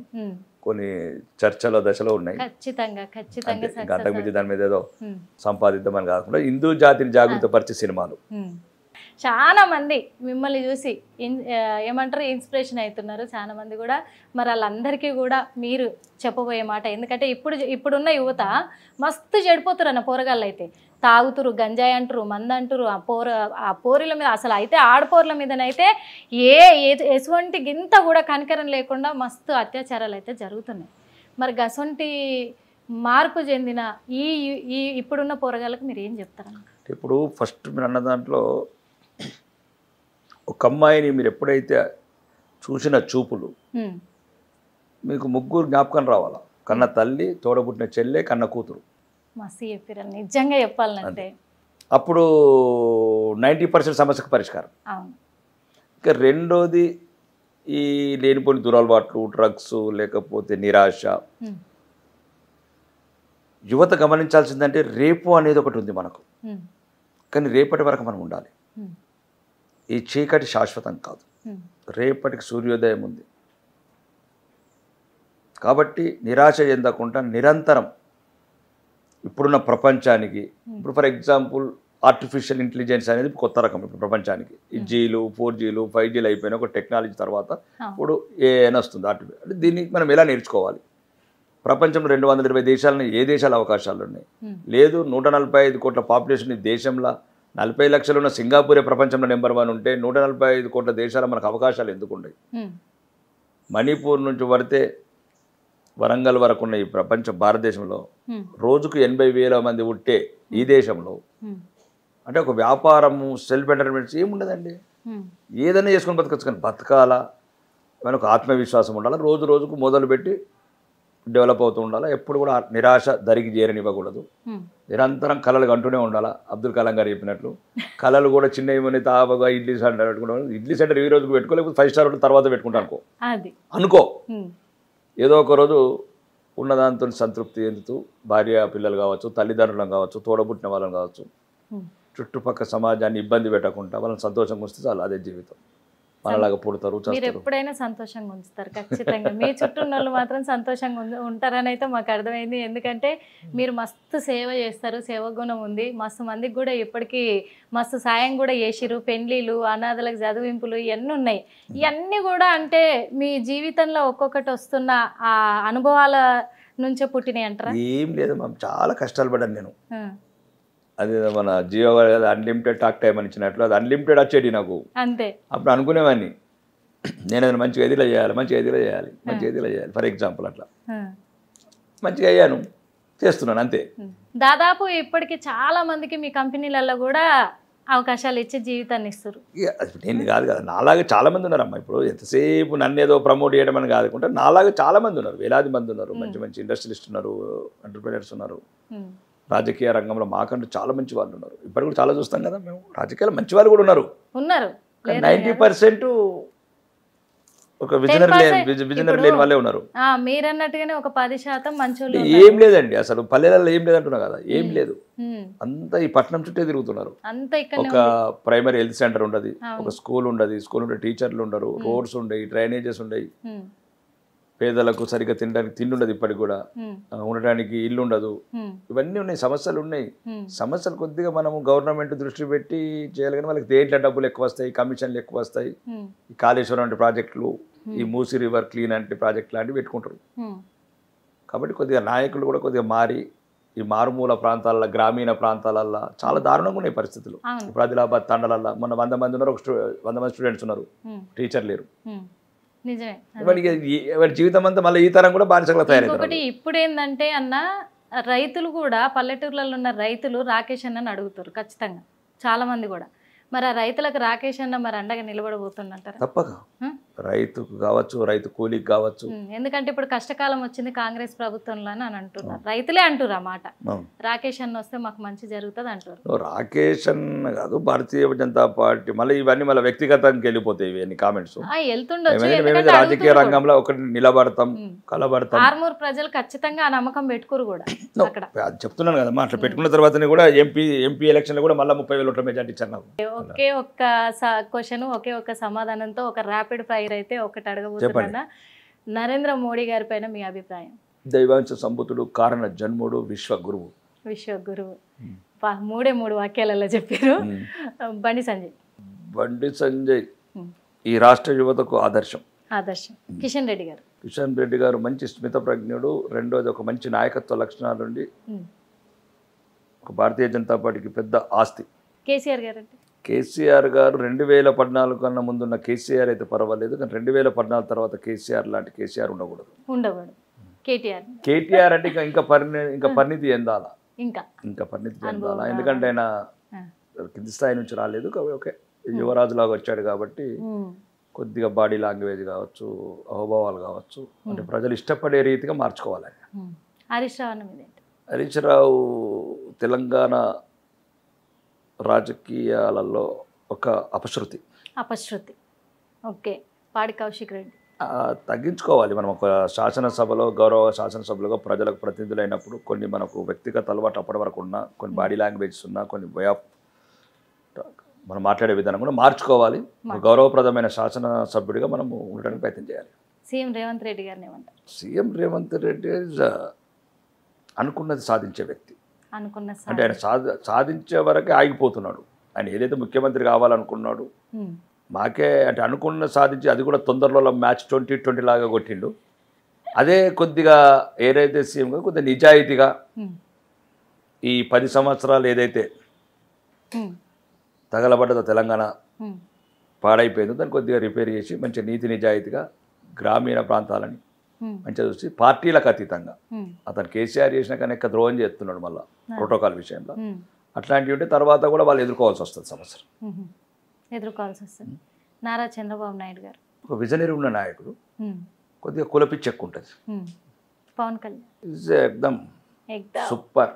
పవన్ కళ్యాణ్ ఫ్యానా సార్ మీరు? ఫ్యాన్ కాదు, వ్యక్తిగా నచ్చుతాడు ఆయన. అంటే ఎటువంటి బాడీలో ఓకే వ్యక్తిగత జీవితాన్ని పక్కన పెడితే అట్లాంటి వ్యక్తులే పుట్టడమే తక్కువ ఉంటుంది. చాలా అది అంటే ఓకే ఇంకా ఏజ్తో పాటు మెచ్యూరిటీ లెవెల్స్ వస్తున్నాయి మా ఏజ్ సుమారు. ఆయన వ్యక్తిత్వాన్ని ఇష్టపడని వాళ్ళు లేరు అనుకోవచ్చు. ప్రజలకు కూడా చాలా మంచి చేస్తారు ఆయన ఫ్యూచర్లో. ఎప్పుడు కాకపోవచ్చు, భవిష్యత్తులో ఆయన వల్ల సమాజానికి మంచి జరుగుతుంది తప్ప చెడు జరగదు. ఏపీకి మంచి రోజులు వచ్చినాయి అంటారు? అనుకోవచ్చు. జగన్మోహన్ రెడ్డి గారు ఇది ఆయన తండ్రి వారసత్వం మీద వచ్చిండు, రాజకీయాలకు నిలుపుకోలేకపోయాడు. సినిమా వైపు వెళ్తే మెగాస్టార్ గురించి చెప్పమంటే ఏం చెప్తారు? నేను సినిమా స్టార్ని అంత ఇష్టపడను. మీకు ఇష్టమైన సినిమా స్టార్? నాకు సినిమాలు అంటే జనరల్గా ఎక్కువ K Viswanath movies and Narayanamurthy movies. Narayanamurthy గారు మూవీస్. మూవీలలో ఏ మూవీ ఇష్టం సార్? చూస్తారా అసలు సినిమా? మూవీస్ ఇంతకుముందు చూసేవాను కానీ ఇప్పుడు చూడను. జనరల్గా ఇవే ఇప్పుడు నారాయణమూర్తి ఎర్ర సైన్యం కావచ్చు, ఎర్ర సైన్యం అప్పటివే ఎర్ర సైన్యము, లేకపోతే చాలా మూవీస్ నారాయణమూర్తి అన్ని మూవీస్ చూశాను. 90% చూశాను అప్పుడు. రెండోది విశ్వనాథ్ గారు అన్ని చూశాను. సప్తపది కావచ్చు, శంకరపట్నం కావచ్చు, శృతిలయాలు కావచ్చు. అప్పటి సినిమాలకి ఇప్పటి సినిమాలకి వేరే ఏముంది? ఏముండదు. అది ఇప్పుడు సినిమాలు బాగానే ఉన్నాయి, అప్పుడు సినిమాలు బాగున్నాయి. అప్పుడున్న ట్రెండ్ అది, ఇప్పుడున్న ట్రెండ్ ఇది. భవిష్యత్తులో ఇంకో ట్రెండ్ ఉంటుంది. ఇప్పుడు ఒకటి చాలామంది తెలుసుకోవాల్సింది ఏంటి ఉంటుంది అంటే కాలంతో పాటు మార్పు రండి అంతే. ఇప్పుడు 300 ఏళ్ళ కింద పవర్ లేదని ఇప్పుడు నువ్వు ఏసీ పెట్టుకోదంటే కుదరదు కదా. పవర్ లేదు, ఆ రకంగా క్లైమేట్ ఉండే. రెండోది ఇప్పుడు 1960 సావిత్రి గారు జమున గారు చీర కడితే నచ్చింది. వాళ్ళు అంటే ఫ్యామిలీస్ మ్యారేజెస్ అయినాక పిల్లలు పుట్టినాక హీరోయిన్లుగా వచ్చారు. ఇప్పుడు పెళ్ళి అయితేనే హీరోయిన్ రారు. ట్రెండ్ ఇది మారుతూ ఉంటుంది కాబట్టి దీనికి పెద్ద ఉండదు. మళ్ళీ 50 ఏళ్ళ తర్వాత వాళ్ళు అనుకుంటారు, ఇప్పుడు ఉన్న మీరు కరెక్ట్ అనుకుంటారు. ఇప్పుడు మనం ఎట్లయితే పాత తరం మంచిగా అనుకుంటామో వాళ్ళు 50 ఏళ్ళ తర్వాత మనం కరెక్ట్ అనుకుంటారు. కానీ అప్పటికి ఇప్పటికి కల్చర్లో కూడా అంటే మనం సాంప్రదాయంలో కూడా మస్తు తేడా రాలేదు సార్. నది ప్రభావం అమ్మ. సాంప్రదాయాలు కాలం అనేది ఎప్పుడు ప్రవహిస్తూ ఉంటుంది. నది ఎట్లా ప్రవహిస్తుందో కాలం ప్రవహిస్తూ ఉంటుంది. లక్షల సంవత్సరాలు, అది 3 లక్షల సంవత్సరాలు సైంటిఫిక్. 3 లక్షల సంవత్సరాల నుంచి మనిషి పుట్టిండు, పుట్టినోడు చచ్చినోడు చచ్చిండు. వాడు వచ్చినప్పుడు కూడా ప్రతి ఒక్కరు బతికినప్పుడు నేనే పెద్ద తీసుమరకాని అనుకుంటున్నాడు. మళ్ళా కిందికి భూమిలోకి వెళ్ళిపోయి మళ్ళీ పైకి వెళ్ళిపోతున్నాడు. అంతే. కాబట్టి ఎక్కువ ఆలోచించద్దు. ఒక్కటే నిర్మల, ప్రతిరోజుని ఉపయోగించుకో. ప్రతి క్షణాన్ని నువ్వు అనుభవించు. ఏ రకంగా అనుభవిస్తావు అనుభవించు. ఒకరి మీద ఏడ్చుకుంటా, ఒకరి మీద దూడ్చుకుంటా, జేలసి ఉదయం నుంచి రాత్రి రాక రేపు ఉండమో ఉండని బతుకు గురించి రోజు ఇంకోళ్ళ మీద వాడు ఏడ్చుకుంటా నువ్వు ఏది సుఖంగా ఉండకపోతుంది. ప్రపంచంలో మళ్ళీ ఉడతావో పుట్టవో తెలియదు. అంతే. కాబట్టి ఈ జన్మని సార్థకతం చేసుకో, ఈ గంటను సార్థకత చేసుకో. మనసుకు నచ్చింది ఏదైనా ఈ కొడుకు హాని తగలదు నీకు. మనిషికి నచ్చిందంటే ఒక పేదవాడికి నీ ఆనందం ఒక పేదవాడి దుఃఖం కారణం కాకూడదు. ఒక బలహీనుడు కన్నీరుకు నీ ఆనందం కారణం కాకూడదు. నువ్వు ఏదన్నా చెయ్యు. అంతే అంతే నడుస్తుంది. చూసిరు గారు మరి ఇప్పటిదాకానైతే మస్తు మంది చూస్తారు కూడా. ఎందుకంటే రాకేష్ రెడ్డి అన్నతోటి గిన్ని విషయాలు గిన్ని ముచ్చట్లు అయితే మస్తు తెలుసుకున్నాం మనం. మొత్తానికైతే ఆయన లెక్క సంతోషంగా ఉండాలి, మంచి బిజినెస్ మ్యాన్గా కావాలి, మంచి రాజకీయ నాయకుడు కావాలి, గిట్లా ఉండాలి, గింత ఆనందంగా ఉండాలంటే మాత్రము ఒక్కటే పని చేయాల్సింది ఏంటంటే మనం ఒకరికి మంచి చేస్తున్నామా లేదా అనేది పక్కన పెడితే మాత్రం పక్కోనికి మన వల్ల ఏ చెడు జరగకూడదు. మంచి మనసుతోటి ఉండాలి, నలుగురికి సాయం చేసే బుద్ధి ఉండాలి, ఎప్పుడు నవ్వుకుంటూ ఉండాలి అని చెప్పేసి కూడా మంచి మంచి విషయాలు చెప్పినాము. అందులో ఇంకొకటి కూడా మీకు చెప్పాలి. ఏందో చెప్పనా, అసలైతే రాకేష్ రెడ్డి అన్న అంటే ఒక టైగర్ ఒక లయన్, ఇదైతే వాస్తవం. కానీ ఆయన ఒక పెద్ద గూండా అంటారు, రౌడీ అంటారు, ఆ రాజకీయ నాయకుడు ఇప్పుడు రాజకీయాలలోకి వచ్చిండు. ఇప్పుడు ఆయన ఏంటో ఒక 500 మంది మాఫియా ఉందంటారు, పెద్ద పెద్ద కత్తులు ఉన్నాయి, గన్నులు ఉన్నాయి అంటారు. ఇవన్నీ నిజాలే కావు వాస్తవంగా చెప్పాలంటే. ఇప్పుడు నేనైతే ఖచ్చితంగా చెప్తున్నా. ఎందుకంటే ఒక మంచి మనిషి 10 మందిలో పేరు తెచ్చుకోవాలంటే రౌడీజం చేయనవసరం లేదు. అన్యాయం చేస్తోడికైతే నిజంగానే రాకేష్ రెడ్డి అన్న రౌడే. ఈ మాట నేను కూడా చెప్తా. అన్యాయంగా బతికి ఆ పేదలకు అన్యాయం చేస్తోడికైతే నిజంగా మహాశక్తి రూపం అని కూడా అనుకోవచ్చు, ఒక భవానీ రూపం అని కూడా అనుకోవచ్చు. రాకేష్ రెడ్డి అన్న గురించి చెప్పాలంటే నేను పొగుడుతున్నా అని కాదు. ఎందుకంటే ఆయన మనస్తత్వాన్ని మనం సొంతంగా చూస్తున్నాం కాబట్టి ఈ ముచ్చటైతే మీకు చెప్తున్నా. గట్లనే మీరందరూ కూడా సమాజం అంటే మన సాంప్రదాయం మట్టిలో కలిసిపోకుండా మంచిగా ఉండాలంటే మీరు కూడా మంచి అలవాట్లను నేర్చుకోరు. మంచి అలవాట్లను నేర్చుకొని కుళ్ళు కుతంత్రాలు ఉన్న రాజకీయంలా ఈ రాజకీయ నాయకులంట తిరుక్కుంటా ఉండకుండా 10 మందికి మనం ఏం సాయం చేయగలం అనేది అయితే మీరు నేర్చుకోవాలి. రాజకీయాల పట్ల కూడా మస్తు విషయాలు అడిగి తెలుసుకున్నాం. రాకేష్ అన్న ఒక కారణ జన్ముడు అని చెప్పుకోవచ్చు, యుగ పురుషుడు అని కూడా చెప్తాందుకైతే నేను రెడీ, మీరు కూడా రెడీ అని నాకు తెలుసు, ఎందుకంటే అందరు ఆయనను ఫాలో అవుతారు కాబట్టి. మరో ఇంటర్వ్యూలో మళ్ళీ కలుద్దాం. అప్పటి వరకు చూస్తూనే ఉండ్రి, హిట్ టీవీని చూడాలి. వస్తానా? మంచి చెప్పిరు, మంచి ముచ్చట్లు చెప్పిరు, మంచి మంచి విషయాలు మాకు చెప్పిరు. అందులో ఒకటి మిమ్మల్ని మేము కలిసినందుకైతే మస్తు సంతోషంగా ఉంది. గిట్లనే ఒక్కొక్కరు మీ ఇంటి ముందర క్యూ కడతారు చూస్తాందుకైతే పోరగాళ్ళు. వస్తాం అన్న. హిట్ టీవీ యాప్ ని డౌన్లోడ్ చేసుకోండి. ఇందులో short news, live news, entertainment movies అన్ని అవైలబుల్ గా ఉన్నాయి. Please download hit TV app. Hit TV app. Hit TV app ని ఫ్రీగా డౌన్లోడ్ చేసుకోండి.